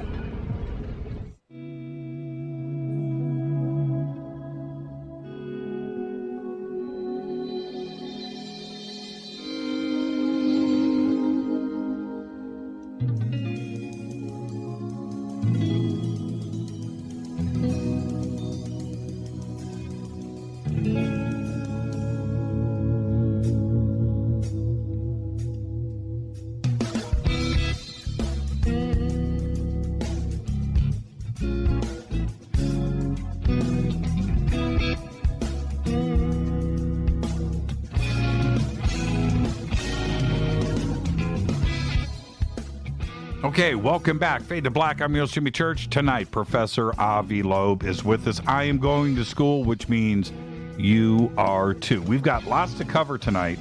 And now, Professor Loeb, this is where I want to go now. Yes, the Milky Way is a big place. Yes, it is old. We don't know about the Big Bang and what happened before. One day we'll find out. But where we are today, one of the things that I did last week on the show, and you'll enjoy this, the last half hour of the show, instead of taking calls, I went off on my soapbox about how big the universe is. And I don't think when I throw these numbers out, and I'm not a PhD, but when I throw these numbers out and people really start to contemplate the totality of what I am saying, then they start to understand how big it is. But right now, the latest number, 95 billion light years across in the observable universe. That's insanity to me. Right. So the light that we can see since the Big Bang went on a journey that lasted 13.8 billion years to reach us. So the Big Bang was 13.8 billion years ago. The way we can find out what it is if you measure the recession speed of galaxies away from us. We see how the universe is expanding. You take the recession speed and you know the distances to those galaxies. If you take the distance, divide by the recession speed, you know how long ago were these galaxies on top of each other, the Big Bang. And that happened to be about 13.8 billion years ago. So all the light that we see traversed the vast distances of the universe for 13.8 billion years. But in principle, the universe can be much bigger than that because there is light emitted from more distant, larger distances that haven't reached us yet, or maybe will never reach us. So as far as we can tell, the conditions are very similar on very large scales. So if I had to guess, I would say the conditions we find in the observable volume around us are probably replicated in a much bigger volume than we can see. If that is the case, and the current estimates are 1 trillion galaxies, and each one of those galaxies, 1 trillion, each one of those has somewhere between 50 billion and 1 trillion stars each, and each one of those theoretically should have a planet. Now we are talking about numbers that is impossible to wrap your head around. Yeah, we are talking about 1 with 21 zeros after it, the 10 to the power 21 or so of habitable planets, just in the observable volume of the universe, and there could be many more outside. And it's more than the number of grains of sand on all beaches on Earth. So if you think about an emperor or a king that conquered a piece of land here on Earth, people tend to feel very proud of themselves when they do that. But that's just like an ant hugging a single grain of sand on the landscape of a huge beach. It's not very impressive. No, it's not. Now, the size of everything, where we are talking about the observable universe, I think this is where people start to get a little bit confused. Where we're talking about 95 billion light years across, but yet it's only 13.8 billion years old. Those numbers don't match up in most people's minds. Right, and I can explain that. So the point is light traveled since the Big Bang for 13.8 billion years. So what we see is light that went the distance for that amount of time. But if you ask right now, where is the point that emitted that light 13.8 billion years ago? So that point is much farther out because the universe expanded since then. So the point is that 13.8 billion years is the amount of time that elapsed for, since the Big Bang. But the point that emitted the light that we see went much farther than 13.8 billion light years away, because during the time that the light was coming towards us, these points were receding away from us and they were going a larger distance. So right now, if you were to make a snapshot, those points that emitted the light are much farther out. So what is it that, okay, when we talk about the observable universe, what is it that we can see? If it's 95 billion light years across, that means half of it is about 40, right? 45 billion light years. That's half. If you put ourselves theoretically at the center, then how is it that we would be able to observe that far out? Or can we? Because that light would have taken 13.8 billion years. It seems to me that we're only seeing a third of the way out.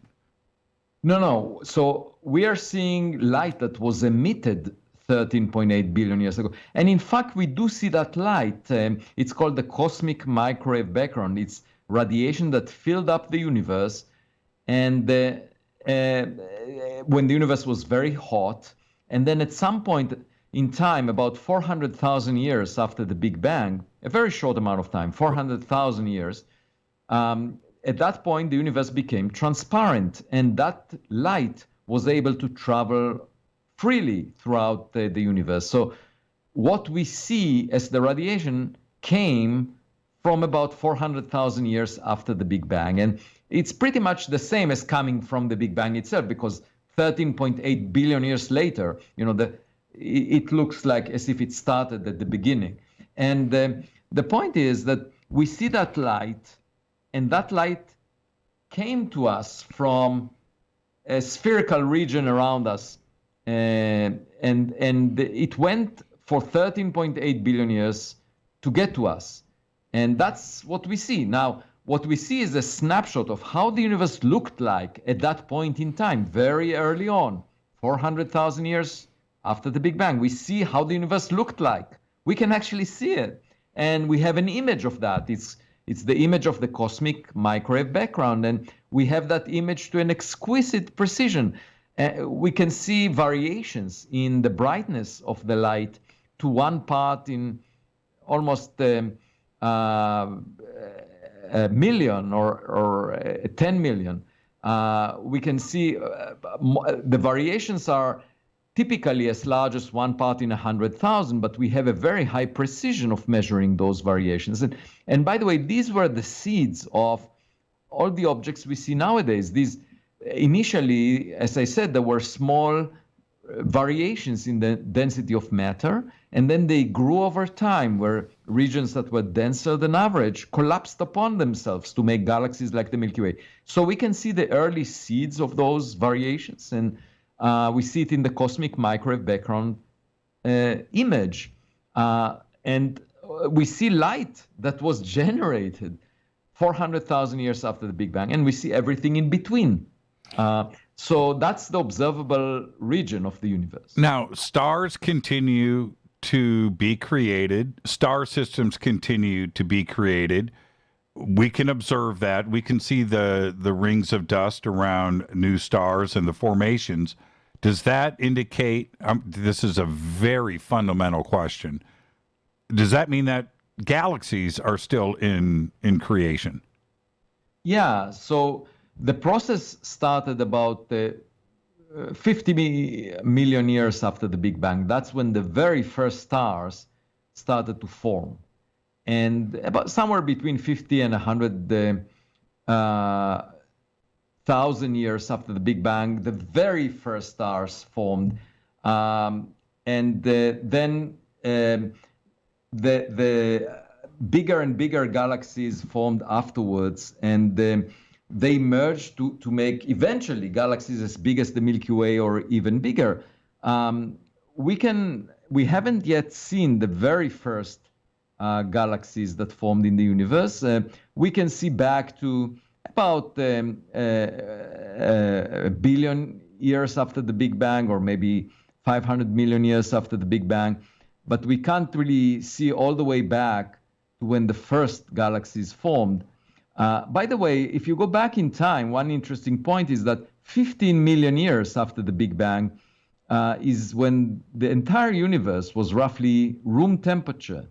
And so that's an interesting time. You didn't need to be close to a star like the sun, in order to keep yourself warm. If you lived 15 million years after the Big Bang, the entire universe was room temperature.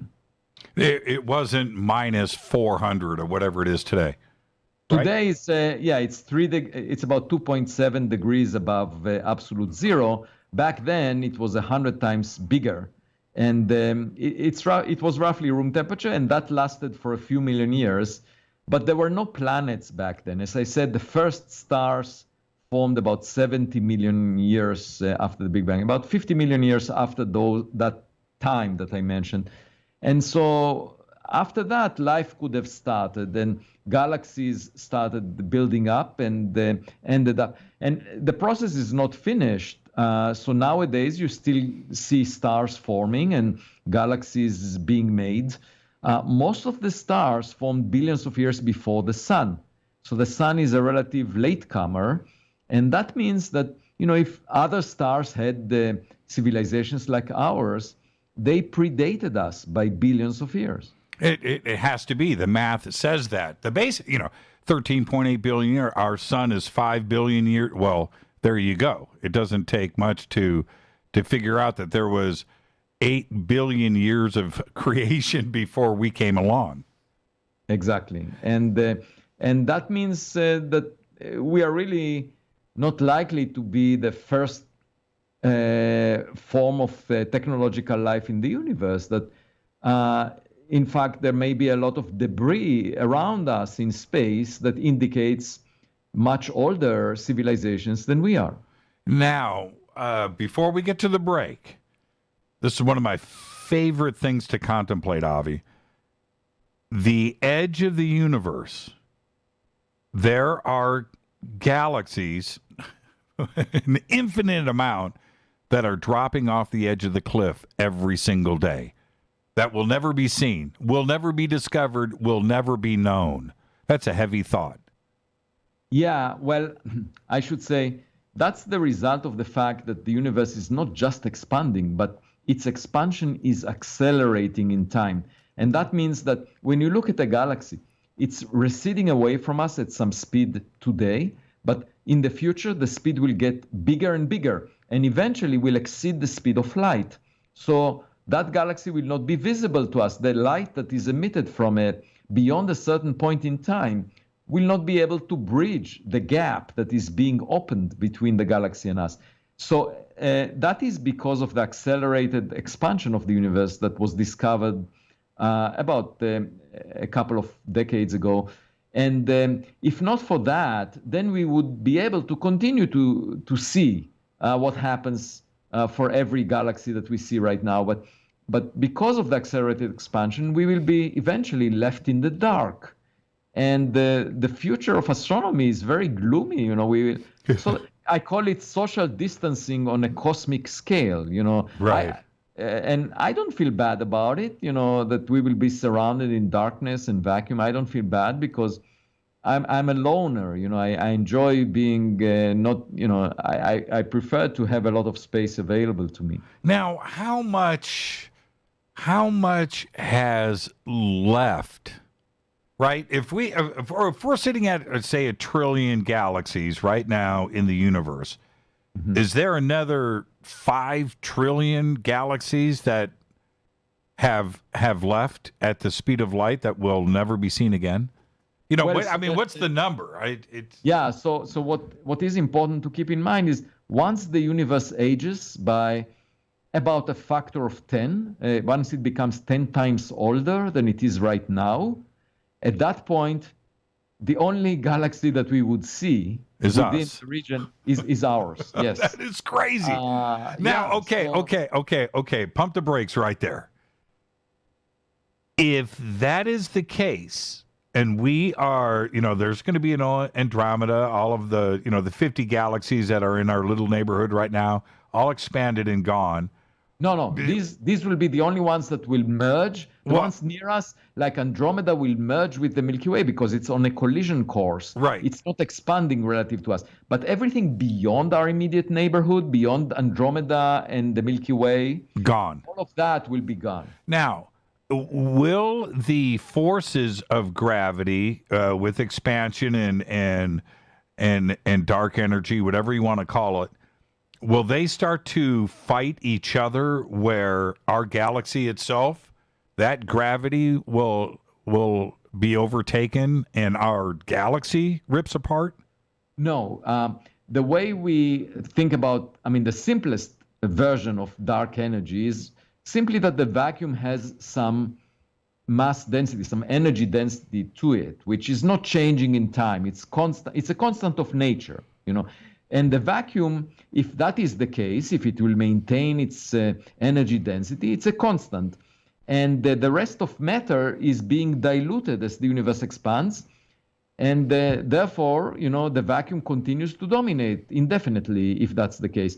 But as long as you have an object that is much denser than the vacuum in terms of how much mass it has per unit volume, like the Milky Way, is much denser than the vacuum, it doesn't really care about the vacuum because the vacuum provides a very small contribution to the mass budget of this object.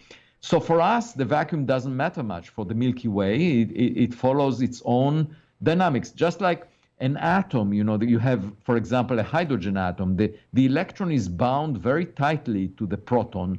It doesn't care about the fact that the universe at large is expanding because there is a force that binds the electron to the proton that is much stronger than the cosmic force. So any system that is very tightly bound doesn't care about the cosmic expansion. And our galaxy will stay forever this way, while the rest of the universe will get diluted. So I can be comforted knowing that the force that binds an atom, my body, right? My body is not going to be ripped apart eventually. Exactly. And what I said is in the context of the model that we believe describes the universe very accurately, where the vacuum maintains a constant value, and that is called the cosmological constant. There are some speculations. Maybe the vacuum energy will go up, and then everything will be ripped apart, and that will lead to some big rip. But this is a complete speculation. The model that agrees with all the data that we have is that the vacuum stays the same. Now, we were talking right before the show about the big rip.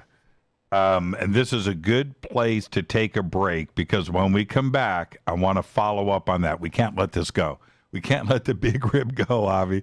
I'm your host, Jimmy Church. Our guest tonight, Professor Avi Loeb from Harvard. Did I say Harvard's Professor Avi Loeb? I'm your host, Jimmy Church. This is Fade to Black. More with Avi after this short break. Stay with us.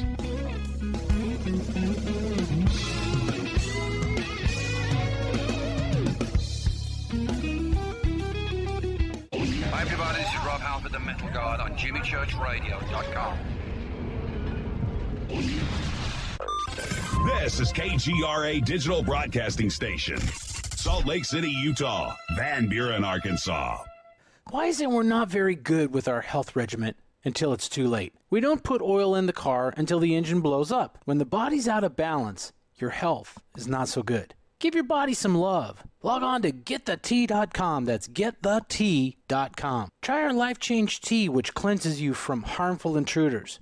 A clean colon is one of the ways to bring the body in balance. We also carry organic supplements to help you get where you need to go. So do your body a favor. Log on to GetTheT.com. That's GetTheT.com. You can even visit our sales page to save some dough. Does anybody call money dough anymore? Anyway, if you're looking for short, helpful health tips, go to YouTube and punch in Health Matters Now.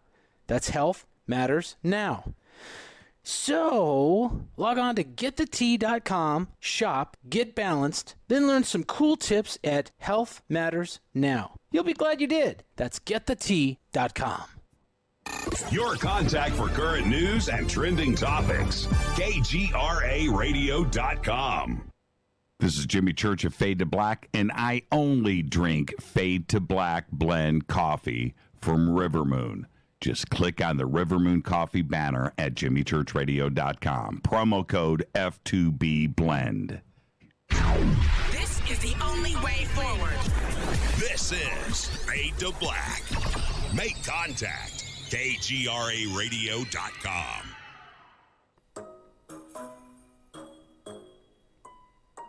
When you're in the house for longer periods of time, you can see them flying or running across the floor. Ooh, yuck. They're unhealthy, gross, and disgusting. Bugs. I loathe bugs. We keep a clean home, but occasionally bugs show up. Well, I found something that is tougher than bugs. Orange Guard. On contact, it kills hidden bugs, including ants, roaches, and fleas. Plus, Orange Guard is a residual repellent. All of the ingredients of Orange Guard are on the FDA generally recognized as safe list. Orange Guard may be used around food, humans, and pets. It comes with a 30-day money-back guarantee. Orange Guard, available at orangeguard.com, Whole Foods, and Ace Hardware.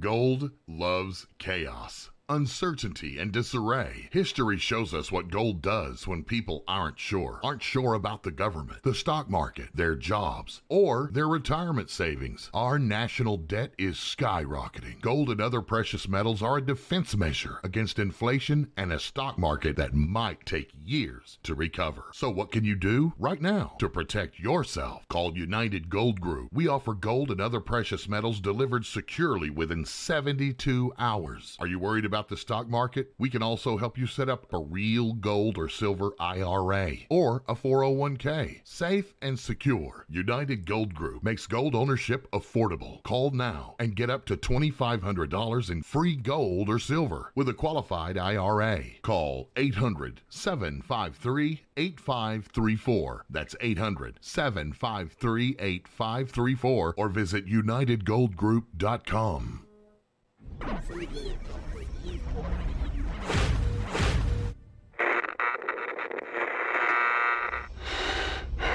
You want to know a secret? I love ponies. I really love ponies. I'm serious. I couldn't stay sane without ponies to brush. Why fade to black? Because you never got that pony, damn it. This is Fade to Black with Jimmy Church on the Game Changer Radio Network and KGRA, the Global Radio Alliance.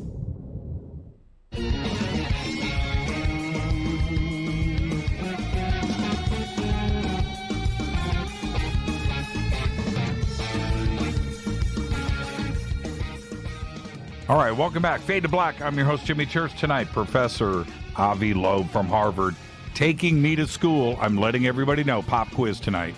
Pop quiz. Now, Professor Loeb, we just started to jump into the big rip. When we look at the scales of time, and the numbers of time that we were talking about it's a really big number of time.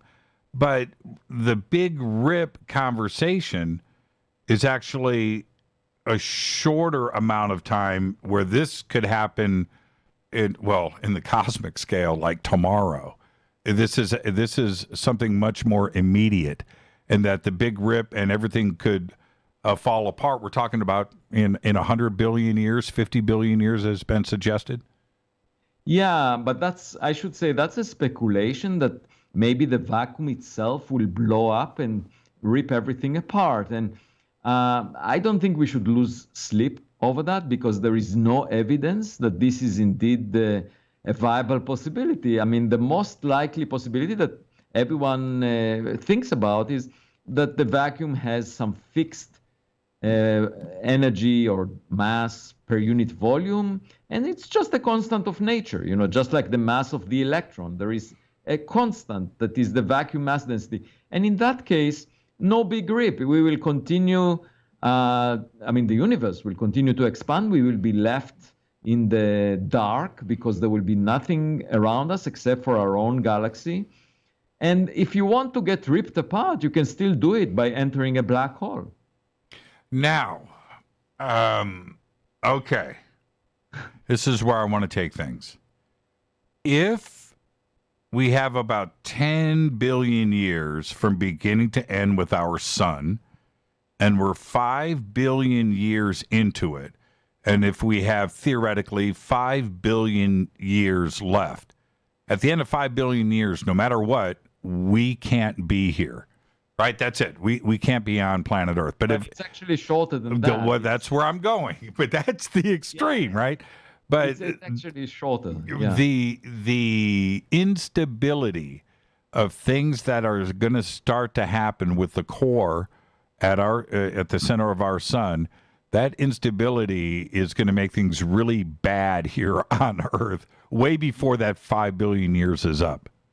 Right. There are some calculations that the sun will start expanding long before it will die, and within 1 billion years, just 1 billion years, it will boil off the oceans on Earth because of a greenhouse effect. And just like what happened on Venus, we know that currently the ground on Venus is too hot for liquid water to be there. And it went through a greenhouse effect and process. And the same will happen on Earth. We would lose all liquid water on the surface. And then life as we know it would not be able to continue. And we will have to go elsewhere. But of course, it could happen even earlier if a big asteroid, a big rock will hit the Earth, just like it happened 66 million years ago when the dinosaurs were very happy. They were proud of themselves and they were dominating their environment. They ate grass and didn't even check the sky. And then a giant rock the size of Manhattan Island showed up. And when it hit the ground, their ego trip was tarnished abruptly. And 3/4 of all life forms on Earth went extinct. And we came to exist after that. But it could happen again in the future. And there are other risks, that there could be self-inflicted wounds that we have and that we change our environment in a way that will kill us. And therefore, my point is simple. We really need not to keep all our eggs in one basket. We need to distribute everything we care about to other locations so that a single point catastrophe will not destroy everything. And the way to do that is by going to space. And shouldn't we be comforted in knowing that that is our future? We don't have a choice, that we should start to think about this now. Start making plans for this now. This is a discussion that we need to have now, not later. Definitely, I do think, because we don't know how much longer our technological civilization would last. I was asked that at a forum of Harvard alumni a few weeks ago. They asked me, how much longer do I think that our technological civilization would last? And I said, if you look at yourself as a human, you can ask, what's the likelihood that you're on your first day after being born? And the likelihood for that is tens of thousands of times smaller than finding yourself as an adult. The reason is simple. There are tens of thousands of days in the life of an adult compared to the first day after being born. So that if you just choose a random day, you are most likely to find yourself as an adult. Now, we find ourselves today, 100 years after the technological revolution. So our technologies existed for about a century. And you can ask, well, it's most likely that we are in our adulthood as a technological civilization. What does that mean? That means that we maybe have a few centuries left. It's very unlikely that we will survive for millions of years, because that's tens of thousands of times longer than our lifetime as a technological civilization. So for the same reason that it's unlikely to find yourself as an infant, it's also unlikely for us to live for millions of years from now. And if that's the case, we don't have a lot of time, and I believe in the human spirit. I believe that we can outlast any statistical verdict, that we can be in the wing of the distribution statistically, and we can save ourselves by the human spirit and go elsewhere, and we should start thinking about it now. And I think space is an inspiration to many people, but other people argue that we should worry all the time about what happens here on Earth. And I'm always reminded by what Oscar Wilde said. He said, all of us are in the gutter, but some of us are thinking about the stars. Now, if we are able to, like you said, in the last 100 years, right, in this, now we're in the technical side. Science, we can say 300, 400 years old. Technology, that's 100 years old. That's it. Any ETC, any extraterrestrial civilization out there has to have gone through what we are going through now, and they have probably left their planet because they have a star that became unstable as well, right? I mean, it's a numbers game. Right. Now, the question is whether living creatures are indeed are able to survive very long, or maybe they create equipment that outlasts them. And that would mean, most likely we will find equipment in space that represents the relics from those living creatures that existed a long time ago. Just like we sent Voyager 1, Voyager 2, New Horizons into space, we would find equipment out there. And actually, if you think about it, equipment is much more likely to survive the long journeys between stars. And however, I should say, I wrote a Scientific American essay talking about what I call Noah's spaceship. There is this biblical story in the Old Testament about Noah that was worried about the great flood, and they wanted to save the animals from that flood and built an ark. It's called Noah's Ark, where he put animals and saved them. We can do the same by not placing elephants and whales and birds on a spacecraft, but instead storing all of the information about their DNA on a big computer system that we can put on a CubeSat, a very small spacecraft.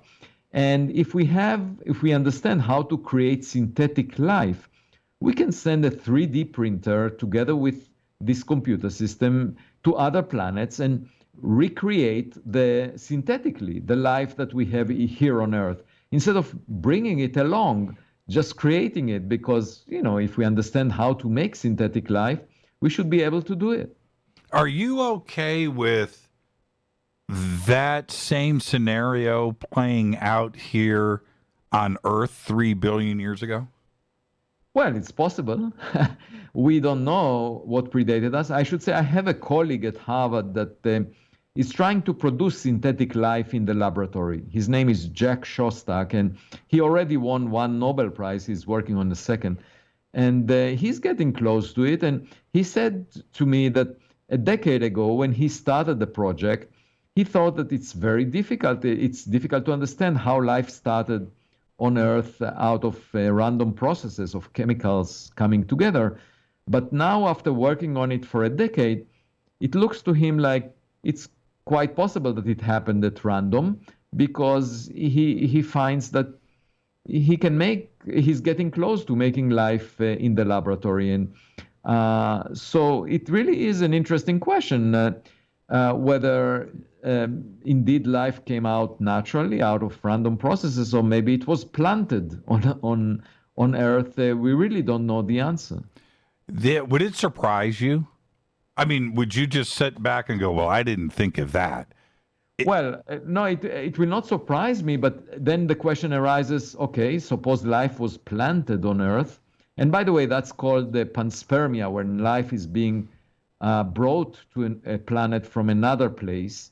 And it's quite possible that it came from Mars, for example, because life could have existed on early Mars. The Perseverance rover may find it. And then it was brought to Earth by rocks that carried it. That's quite a possible scenario. But you should always ask the question, okay, it came from another place, but how did it form there? Right. So it doesn't alleviate the issue of how life started. It just says, well, if it started at one point, it could have then spread to many other places. When it's something that I discussed a couple of years ago on the show, when meteorites have been discovered with fundamental sugars, that are for the creation of amino acids, therefore, RNA, therefore, these things are suggested right there that it's surviving the vacuum of space. That's Right. fascinating. Yeah, and even creatures that are called the tardigrades, they are very resilient, and they were taken for a week into space and dehydrated, being exposed to cosmic rays, to X-rays from the sun, and when they were brought back to Earth, a significant fraction of them were able to produce healthy embryos. And so you can imagine microbes surviving for maybe up to 1 million years in space, and maybe transferring life from one planet to another. That's quite possible. Yeah, the tardigrades laughed it off. They did. They laughed it off. They were like, is that the best you got? Is that the best you got? Pretty handsome little devils, too. Well, it's interesting to study them because their DNA repairs itself when it's damaged, and that could help us cure diseases for humans, make humans that survive much longer than we can, if you manage to understand how DNA can repair itself. Now, are we suggesting that in the next few hundred years that we have to build ships that will survive not only thousands of years, but generational starships and just head off in a direction, and that's the best plan?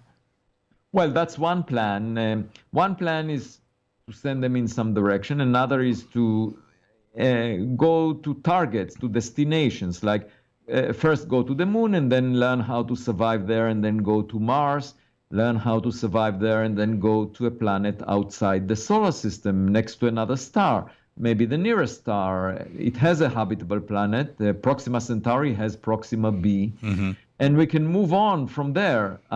Now, as I said, we don't need to send humans to those places. We can send equipment if we understand how to produce life out of the raw materials there. I should say that some of these ideas I summarized in my latest book, Extraterrestrial, which came out a few months ago. But I'm also about to have a textbook of more than 1,000 pages long, written with my former postdoc Manasvi Lingam, that will come out by Harvard University Press at the end of June, and it basically surveys this entire subject of how to search for life, both microbial and technological, and also how life could have moved from one place to another. Have you been following, in the short time we have left, we have about 10 minutes left, have you been following the UFO, UAP news in the media between the Pentagon, the Senate Intelligence Committee, this report that is supposed to be written up by the DIA and presented to Marco Rubio sometime next month in June about the phenomenon that's going on with, our military forces and things that have been captured on video, and military personnel testifying about what has been happening in the skies, which all of this would suggest an extraterrestrial component to it. Well, in fact, the op-ed editor of The Hill asked me a couple of days ago to write an op-ed on this subject, and I invite you to check it out. And my general point is, it's interesting to see what these reports from military personnel that, are quite trustworthy, what they say. But at the same time, these people did not have the best instrumentation. So my take is that we should use really the best state-of-the-art cameras and audio sensors that we have, and deploy them at the same locations and collect the best data we can. Just make a scientific research program out of this and figure out if there is anything unusual, because science is about reproducibility of results. It's not about eyewitness testimonies. We want to use instruments that record the data with the best precision we can and see that that the results are reproduced. And it can be done. We just need to deploy those sensors and in an optimal way, such that they will tell us if there is anything unusual. Do you think that this report, if it does happen, it may not or may get delayed, but do you think that there would actually be a mention of E.T. or little green men, something not of this earth, in a Defense Intelligence Agency report to the Senate Intelligence Committee?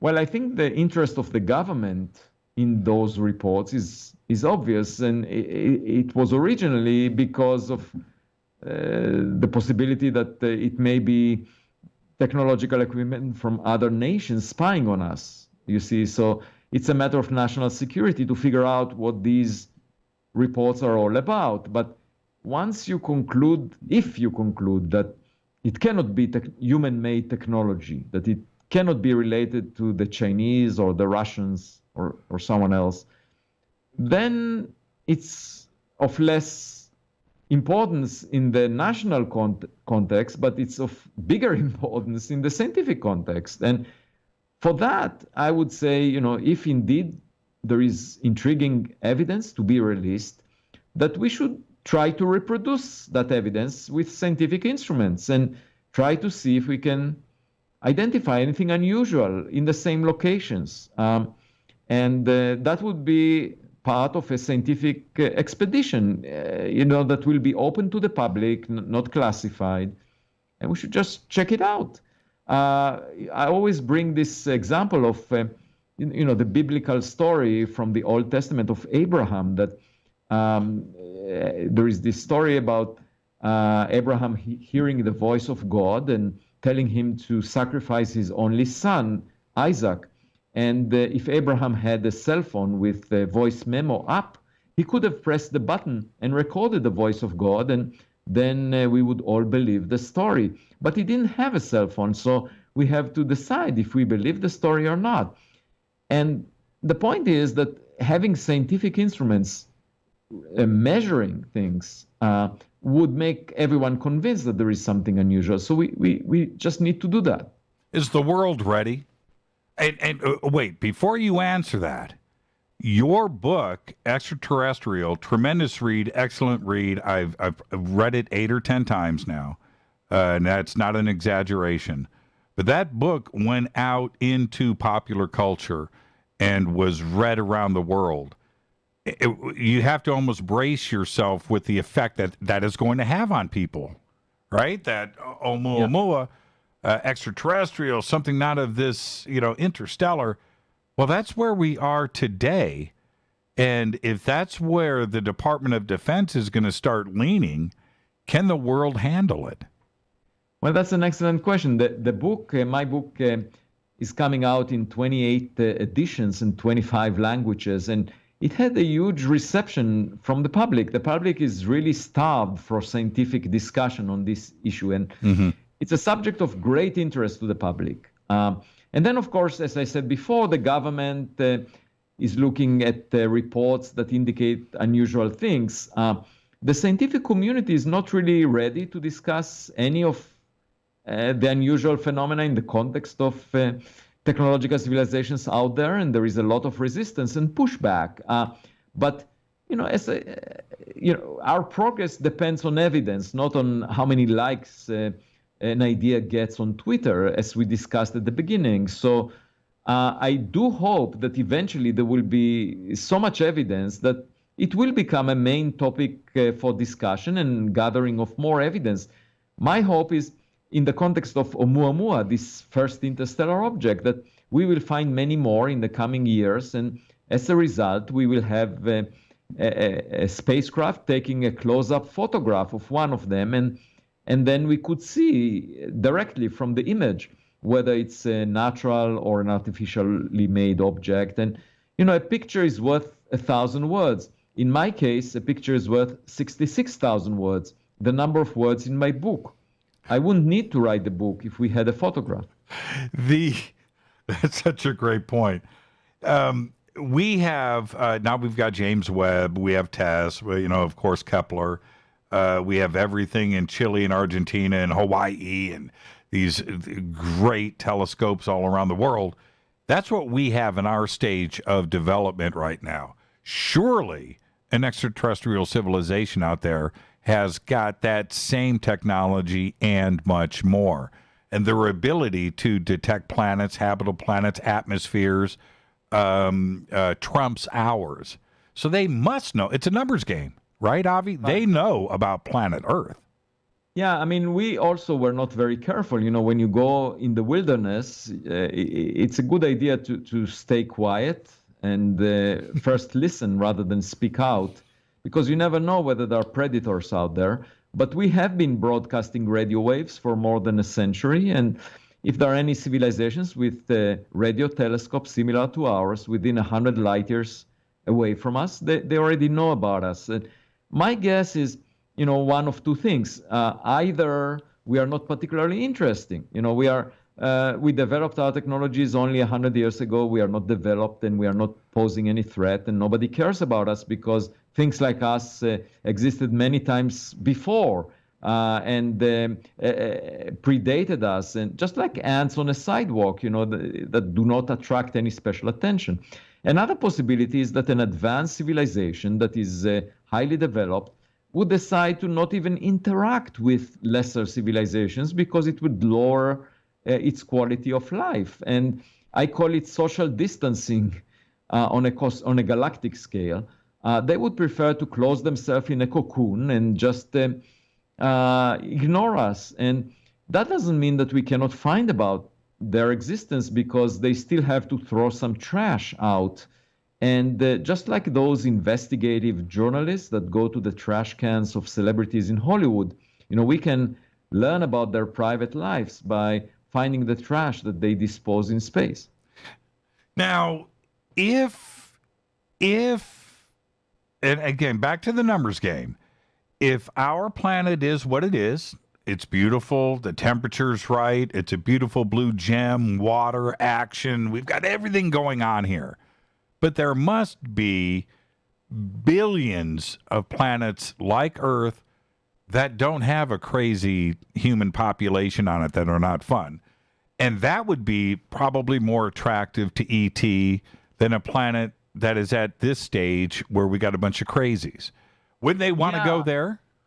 Yeah, that's a good point. There is this famous Fermi paradox from 70 years ago where Enrico Fermi, a famous physicist, asked, "Where is everybody?" And to me, that is very presumptuous. It reminds me of the friends of my wife. When I met her, she had a lot of friends that were waiting for Prince Charming on a white horse to show up and make them a marriage proposal. And that never came. And so they had to compromise. And why would we think that we are interesting enough for anyone to come and have a party in our backyard? I don't think so. I don't think we are attractive or interesting, or we should assume that we are average or less. And as a result, nobody cares about us. And therefore, even if they know that we exist, we might not merit a visit. And the other part of the Fermi paradox, which is the paradox of the Fermi paradox, is that we're seeing stuff all the time, right? We're seeing what may be probes. We're seeing things in the night sky. I've seen crazy things that I can't explain. And we're getting visited absolutely all the time. They are here. Well, that's a possibility that we are basically blind to based on our convictions, and there were many instances like that in the past.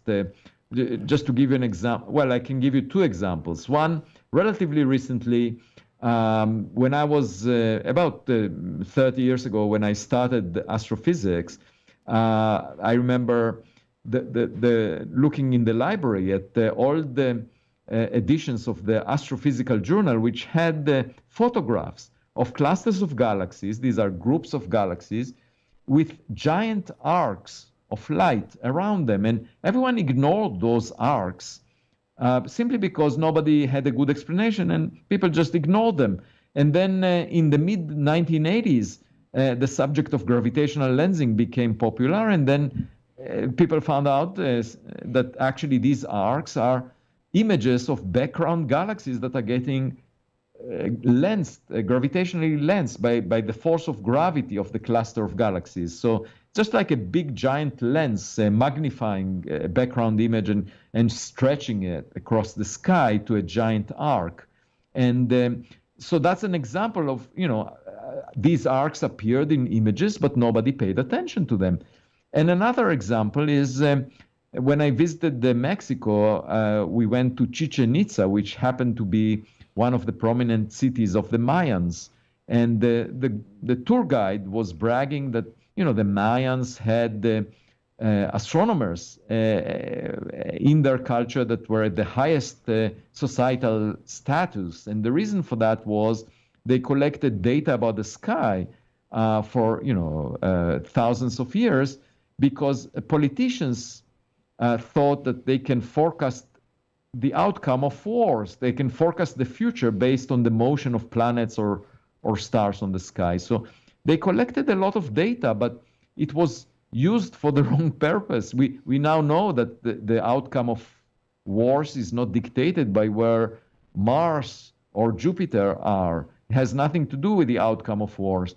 But back then they thought maybe it has, and that's why they needed astronomers to guide the politicians.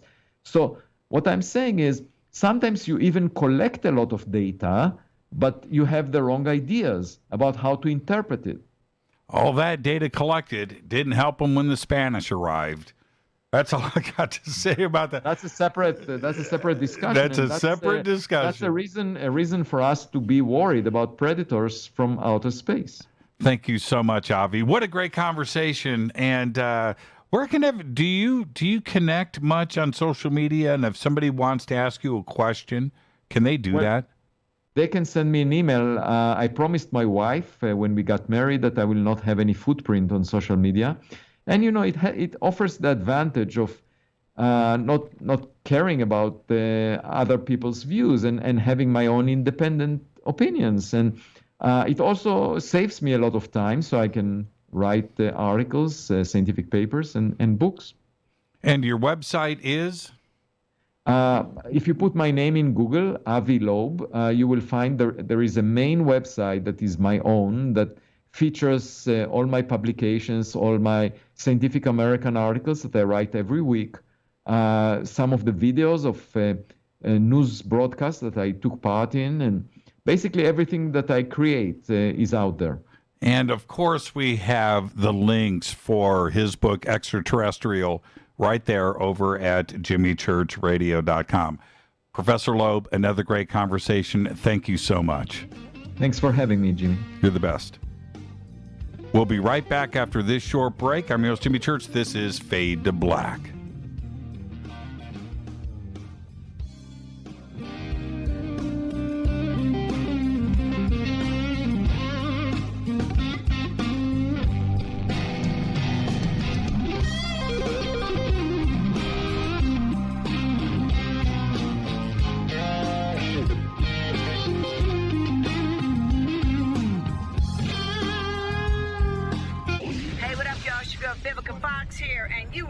To my boy, Jimmy Church, on jimmychurchradio.com. Despite popular opinion, reading a book will not make you smarter. But listening to Jimmy Church will. This is Jimmy Church, and I'll be at the UFO MegaCon this June 6th through the 12th, 2021 in Laughlin, Nevada. The Laughlin UFO MegaCon is unique. It's 7 days of education and disclosure. It's unlike all other UFO conferences. The Laughlin UFO Mega Conference specializes in bringing you new people, offering new information and disclosure. All of this is offered at prices so low you can actually afford to be there. For instance, 7-night hotel packages, 1 or 2 people, start at just $320 inclusive. Education and disclosure is why the Laughlin UFO Mega Conference exists. Join us for all 7 days, or a half a week, or just a day or two, but join us. Go to LaughlinUFOMegaConference.com. Register now. The only thing keeping you from being with all of us is you. Just go to LaughlinUFOMegaConference.com.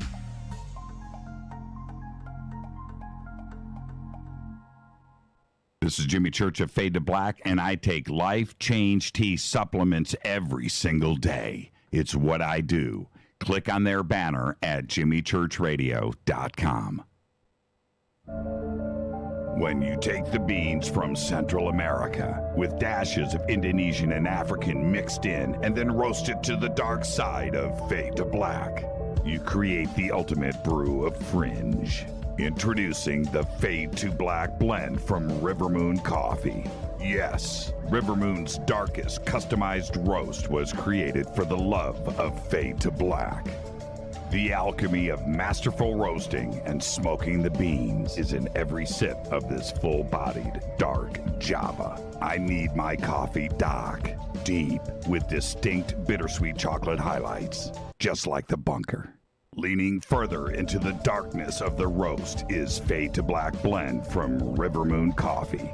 Just click on the banner at jimmychurchradio.com and use the promo code F2BBLEND for 15% off of your order today. This is Billy Carson with ForbiddenKnowledge.tv.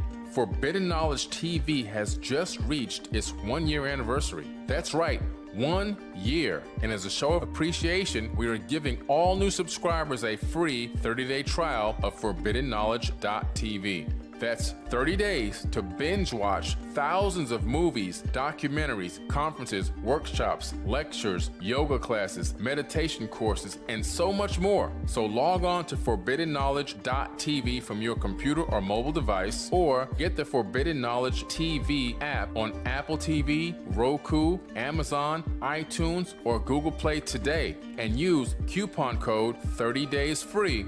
That's coupon code 30 days free on ForbiddenKnowledge.tv today. Are you intrigued by Paranormal Talk Radio? You'll love the new Paranormal Radio app from TalkStream Live. You'll find a great selection of talk shows covering UFOs, ghosts, strange phenomena, and much more. Download the Paranormal Radio app now and start listening to the very best in paranormal talk entertainment, including the network you're listening to right now, the Paranormal Radio app, free in Google Play and the iOS App Store.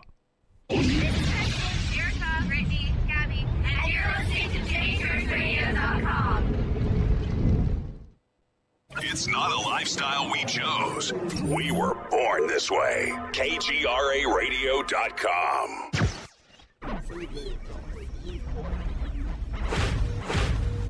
This is KJCR at JimmyChurchRadio.com.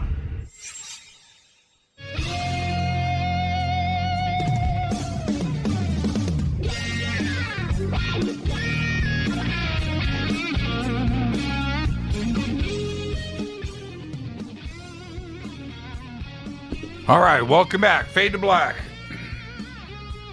I'm your host, Jimmy Church. I want to thank Avi Loeb for coming in tonight. Again, we pre-recorded that right before showtime tonight to make it as live and up-to-date as possible. I have opened up the phone lines, 747-228-2051. 747-228-2051.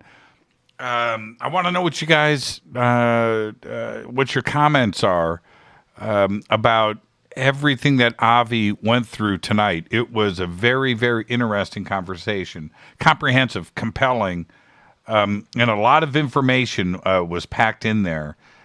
We did just over 2 hours tonight. And I realized also the commercials were out of sync. As we started to record, I lost track of the time, and I was involved in the conversation, and I got lost, and so things were a little out of whack. But anyway, a great conversation. So what did you think? 747-228-2051. I don't have anything prepared for right now to go into. So the phone lines are open, 747-228-2051. And the takeaways that I have with this, which I think Avi was brilliant in.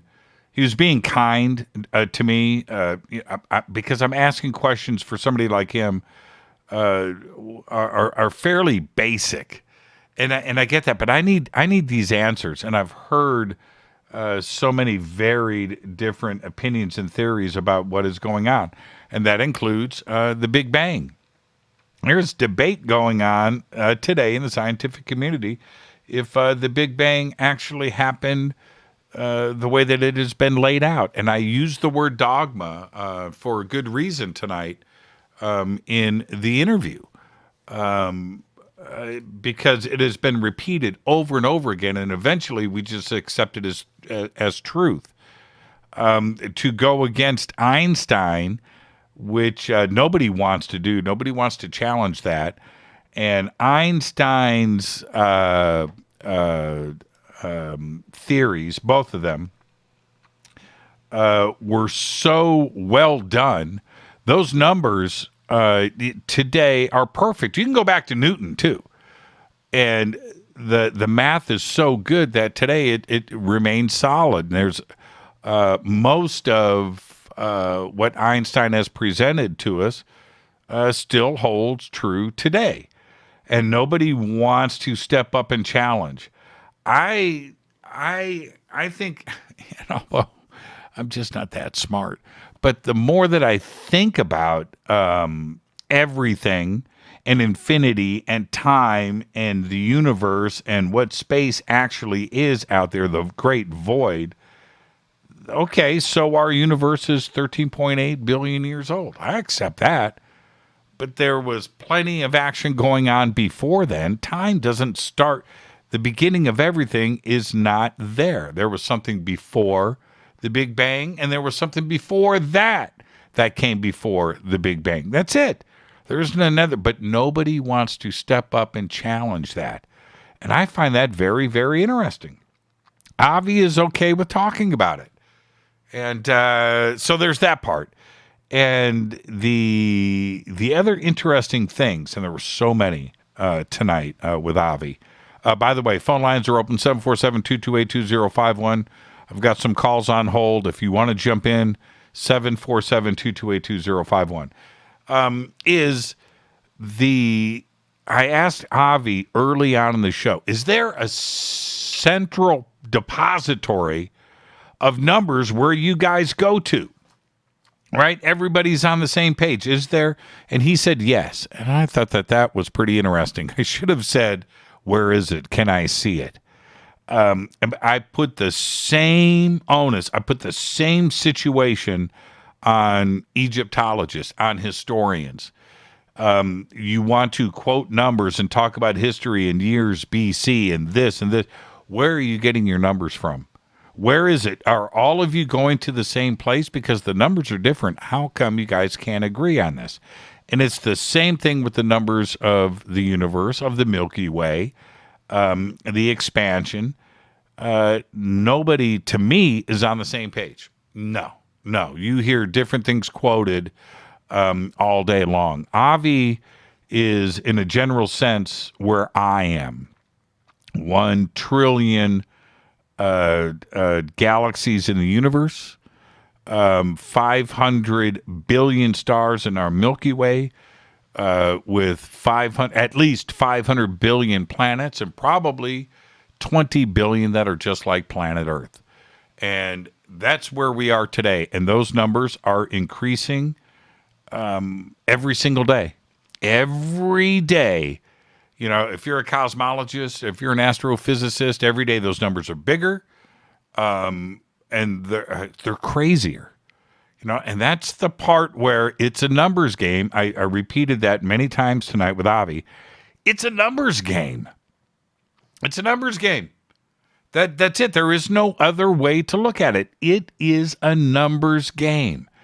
There is probably a few identical planets like Earth in the universe with me and you, right? That's a numbers game. It's not about if there is intelligent life out there.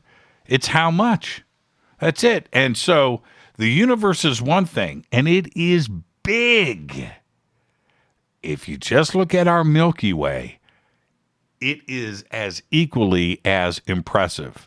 Right here, our home, the Milky Way.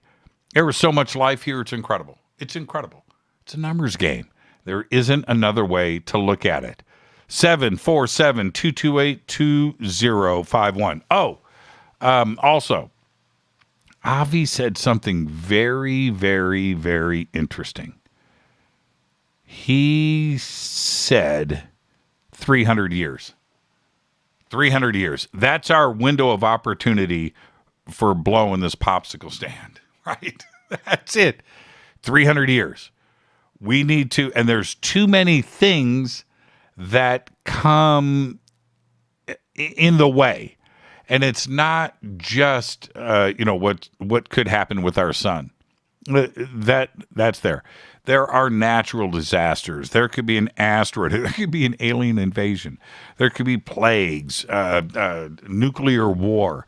There's all kinds of things that could end it for us here, right? And it's not just the instability of our sun. The reason why we are here is because our sun has been amazingly stable for 5 billion years.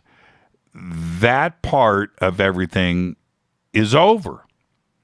Okay? We've got, out of the 5 billion years that are left, you back up that first billion years is crazy town for the sun. And we don't know where the helium-hydrogen core mix change is going to happen. But when it does, I'm telling you, that is craziness what is potentially going to happen with the sun. It's going to expand. It's going to contract. It's going to get hot. Everything here is going to evaporate. There won't be anything. The surface of the Earth, sooner than later, it's going to be thousands of degrees. There won't be any water. There's not going to be any life. It's all going to burn up and go. We need to be gone. We need to start making plans now about leaving. We have to have an exit strategy. And his point to that was pretty amazing. And to the point. I mean, to the point. I just said point 4 times. 300 years. 300 years. Very, very interesting conversation. With that, let's go to the phone. 747-228-2051. Let's see who is up first. Hi, you're live on Fade to Black. Who's calling? You're live. Hello? Yes, you are live. Oh, wow. Hey. My name's Scott, calling from Lebanon, Oregon. Hey, Scott, take me off speaker. Oh, okay. You there? Yes, I'm here. How are you? All right. I was on my headset, sorry. That's okay. That's okay. So I was listening to the show tonight, and a couple of things kind of hit me, and I was hoping to talk to Avi. I didn't know you pre-recorded that. My biggest question and concern is we're spending so much time and money shooting rockets off into space with people on them. Why aren't we spending so much time and money on figuring out how to sustain our lives to go out there in the first place? Replicating water, replicating food, creating heat suits or cold suits for the temperature swings that you're going to deal with in space. Mm-hmm. Why are we not spending so much time and money figuring out how to keep ourselves alive indefinitely in these extreme conditions that we're going to find ourselves in? Well, that was one of the points I brought up to Avi. These are the conversations we need to be having now. If we have to leave, and we do, we have to leave. We can't stay. Okay, that's it. We can't stay. And if the way off this planet, which is an obvious one, where we have to build really large generational starships, right? That we're going to have kids and grandkids 100 times over, right? On these ships. Everything has to be thought out and discussed, all of it. How these ships are built, they're obviously going to be cities. How do you know what? One of the biggest questions I have, Scott, is this. How do you occupy your time? How do you keep everybody's mind moving forward? How do you do that? Here on Earth, we've got schools, we've got things. You can go fishing, you can go on vacation, there's things you can do to keep your mind moving so you don't stagnate.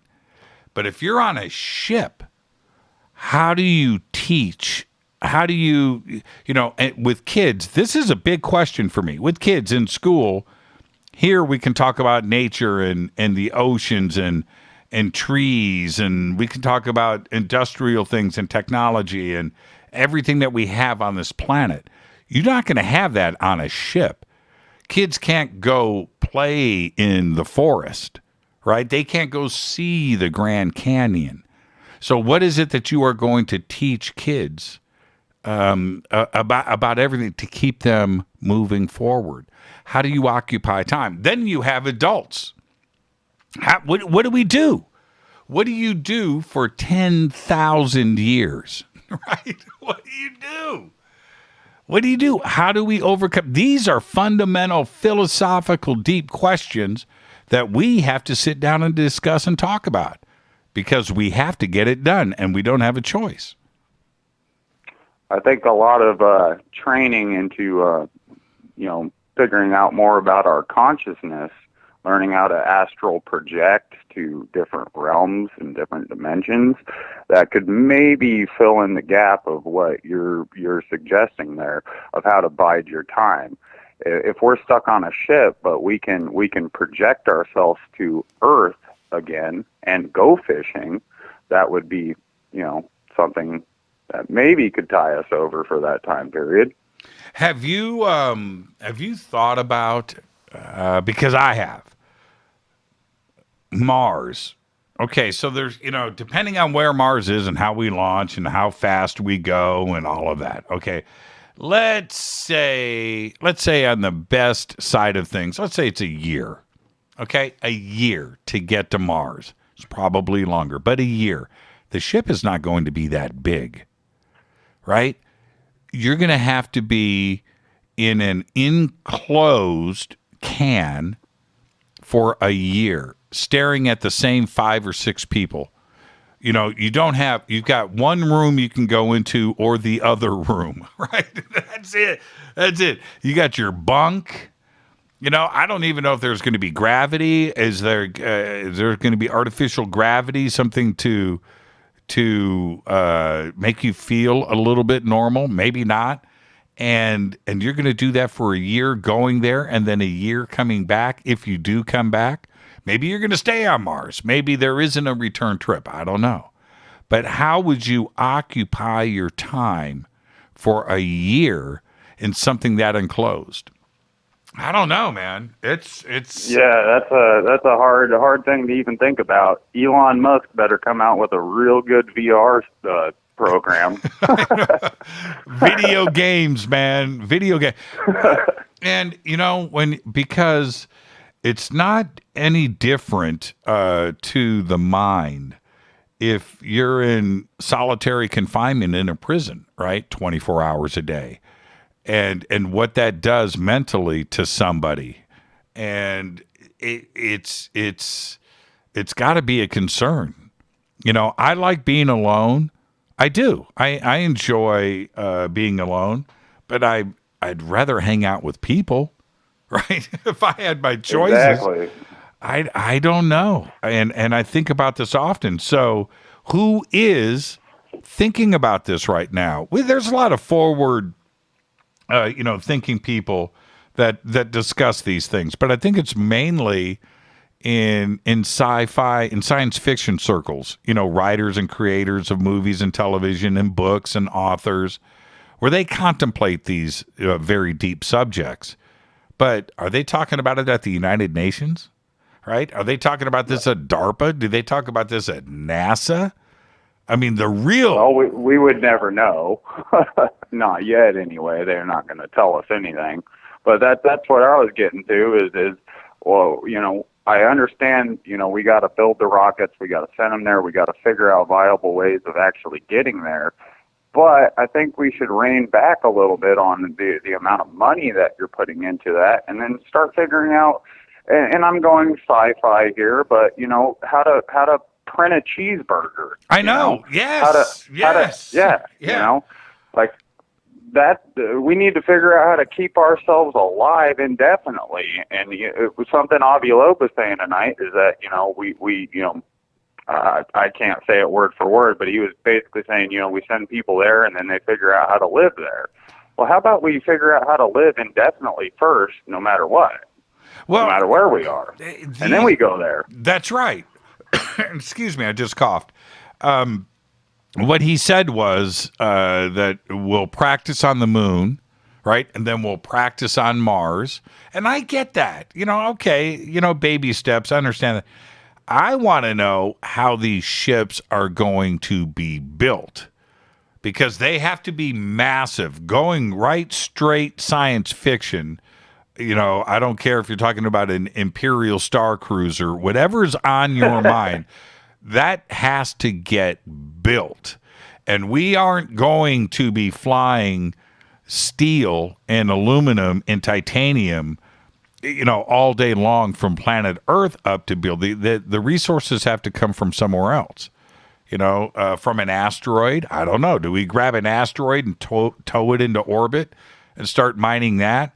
But you can see what we launch with a SpaceX or the Chinese Long March or Soyuz. It's very small payloads. Very small. Oh, yeah. And I mean, what we would have to fly tens of thousands of those to start building some, generational starship. So where are these discussions coming from? Is anybody doing any forward planning here?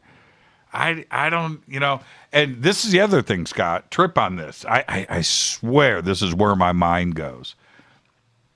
What if tomorrow we start tracking like the asteroid, right? The doomsday asteroid. We're stuck. Right now, we're stuck. That's it. We got to write it out. Right? There isn't any plans.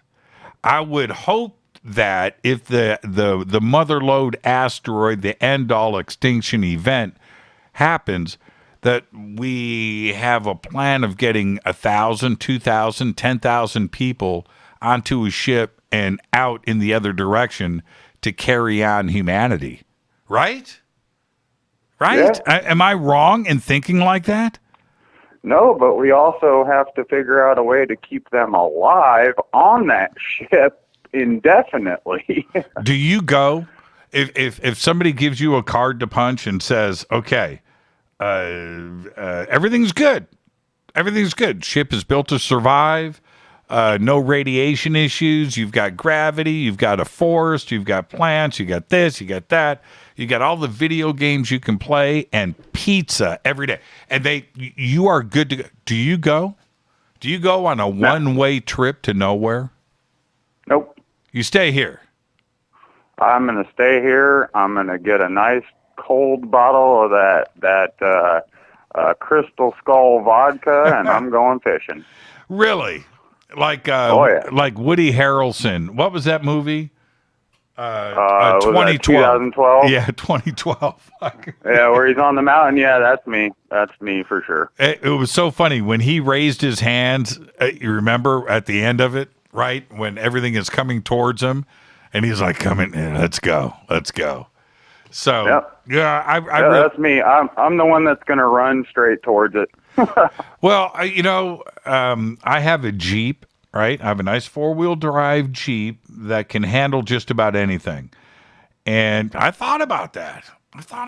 How quick can I load it up and just drive to the mountains and hang out with Woody Harrelson? If it goes down, right? If it goes down, how quick and I wouldn't, how do I say this? I don't know if I would go and try to find somebody with a bunker, or I would try to, save my... I think I would just head to the mountains and ride it out. Oh, yeah. I mean, to be fearful in the face of death, I don't know. To me, that just seems, I don't know, kind of wrong. But I'd rather face death, head on, Like, bring it. I can't die. I already know that I'm a ethereal being of pure energy that cannot die, period. I mean, my physical form might go away, but I'm not going to. So I might as well, just go for it. Well, you bring up a really good point. Your first question, are we thinking about how to survive? And if you remember, it was about 4 years ago. I want everybody to just kind of go on the Wayback Machine with me for a second. It was about 4 years ago, and NASA was doing a press conference and talking about going to the moon and where technology is today. And one of the engineers slipped up. One of the engineers said, I'm paraphrasing, but I caught it, said something like, well, once we figure out how to survive the Van Allen belt and the radiation, then we will get out of low Earth orbit, where, the ISS is right now, that no humans have gone beyond that since Apollo. And I was like, wait a minute. I thought we could survive the Van Allen belt, right? We went to the moon. So why is this an issue now? And I found that just fascinating in that, did he slip up? Did he make a mistake? Right? Is there an issue with radiation out there that we weren't aware of, that you know about? Did we even go to the moon? How did we get there with technology in 1969, 1970, 71, 72, if the Van Allen belt was in the way? Wasn't radiation a consideration back then? It seemed like Buzz Aldrin's still alive, right? So how is this correct? And it was something that just puzzled me, because now their big concern is, how do we fight radiation and keep everybody alive on a trip to Mars? It's like, haven't you been thinking about this already? Right? Haven't you? What's the design standards as you are submitting for a design competition, right? To design a new Mars spacecraft? Where is the consideration for radiation now? And why is it that you want to say, well, when we figure that out, then we know that we can go back to the moon and go to Mars? I found that, I think it was a slip up. Do you remember this conversation I'm talking about at the press conference? Very, very slightly, yeah. Yeah, because it comes down to spacesuits. If we go back to Apollo and think about the command module and Apollo and the skin and how that was put together, not the skin on the humans, the skin of the spacecraft, what were they doing to battle radiation? What were they doing? What? Because now they're talking about, we've got to have 3 feet of water, around the spacecraft going to Mars to block out the 3 feet of what? What? It doesn't make any sense. It's like they haven't considered any of that before. Well, that very consideration, Scott, is what has to come into play for these generational spacecraft that are going to be heading out into space through all kinds of electromagnetic radiation and things that you're going to encounter in deep space. I have no idea, right? Those gravitational waves, and what if there's some kind of quasar, some kind of pulse that what's going to save the ship? Those are the considerations. Exactly. Yes. I can't imagine. And the micrometeorites. How do we keep ourselves alive indefinitely? That's the biggest thing. Like you were talking about the tardigrade and how he just laughed it off, Like, that's the best you got. That's where we need to get to before I think we go venturing off out into anywhere, honestly. You caught that comment. I think we need to figure out how to make ourselves like the tardigrade and just laugh anything off before we go doing anything. Yeah, that would be that would be my thing. You know, there's a lot of money being spent that could be used to figure out how to make us like the tardigrade. There's something in the tardigrade DNA that allows it to survive anything. Heat, cold, radiation, it doesn't matter. They laugh it off. And it was a cavalier response for me about the tardigrades, but it's really true. They can survive anything. Scott, thank you for the phone call. And I just ignored everybody else on hold, man. That was a great conversation. Thank you. I was noticing that too. Sorry, everybody on hold. Hey, have a good night, Jimmy Church. Have a good night, Fade to Black community, and go Bagley Tetley. That's what I'm talking about. Fade to Black, Scott. Thank you so much. And that's what happens when I get deep into a conversation. I just forget about everything else. But yeah, that is one of the points that not only Avi agreed with, but that I brought up is who's making these plans today. 300 years is going to go by like it was nothing. We need to make sure that we have some kind of exit strategy. If something goes down, whatever it may be, something is about to go down, we need to know. SN-15 from SpaceX is not the answer. It's cool, but it's not the answer. We need to have these conversations now. And these are hard, again, these are hard, deep, philosophical questions. You know, we've got to leave. Who gets on the ship? How big do we build this ship? How many of these ships do we build? And where do we send them to? What are the targets? Are some just heading out? Just aimlessly in a direction? Well, probably. You know, do we go to Alpha Centauri? Well, okay. Proxima B's right there. I don't know if that's the answer, but it's certainly a target and a goal. The moon is not the answer. Mars is not the answer. So there you go. This is Fade to Black. What a great night on the show. What a great start to the week. Avi Loeb, thank you so much. And my next show with Avi, there's no doubt about it, Entropy. I'm going right there. Tomorrow night here on Fade to Black, Alan Steinfeld. Again, finally, Alan on the show after almost 9 years. He will be with us tomorrow night. We're talking about his new book. It's a bestseller right now on Amazon, Making Contact, Preparing for the New Realities of Extraterrestrial Existence. And then on Wednesday night, it's another first-time guest, Nancy Tremaine, is with us, and her new book, Enlightened Chapters of My Life. And then, of course, it is Thursday night, wrapping up the week. No Fader night this week. Thursday night, Jacques Vallée and Paola Harris for an exclusive evening right here, an announcement and conversation on Fade to Black about their new book, Trinity, The Best Kept Secret. What a great week coming up on Fade to Black. I want to thank Avi Loeb. Great conversation tonight. Fade to Black's executive producer is Rita Camarian. Show is produced by Hilton J. Palm, Renee, Dennis, and Kevin. Announcers are Steve Harder, Gene Vito, and Mark D. Kovar. Webmaster is Drew the Geek. Music, Doug Aldrich. Intro, Spaceboy, spaceboymusic.com. Fade to Black is produced by KJCR for the Game Changer Network, and syndication is KGRA, The Planet. This broadcast is owned and copyrighted 2021 by Fade to Black and the Game Changer Network, Inc. It cannot be rebroadcast, downloaded, copied, or used anywhere in the known universe without written permission from Fade to Black or the Game Changer Network. I'm your host, Jimmy Church. Tomorrow night, Alan Steinfeld. Until then, I want everybody to be safe. It's now time to Fade to Black.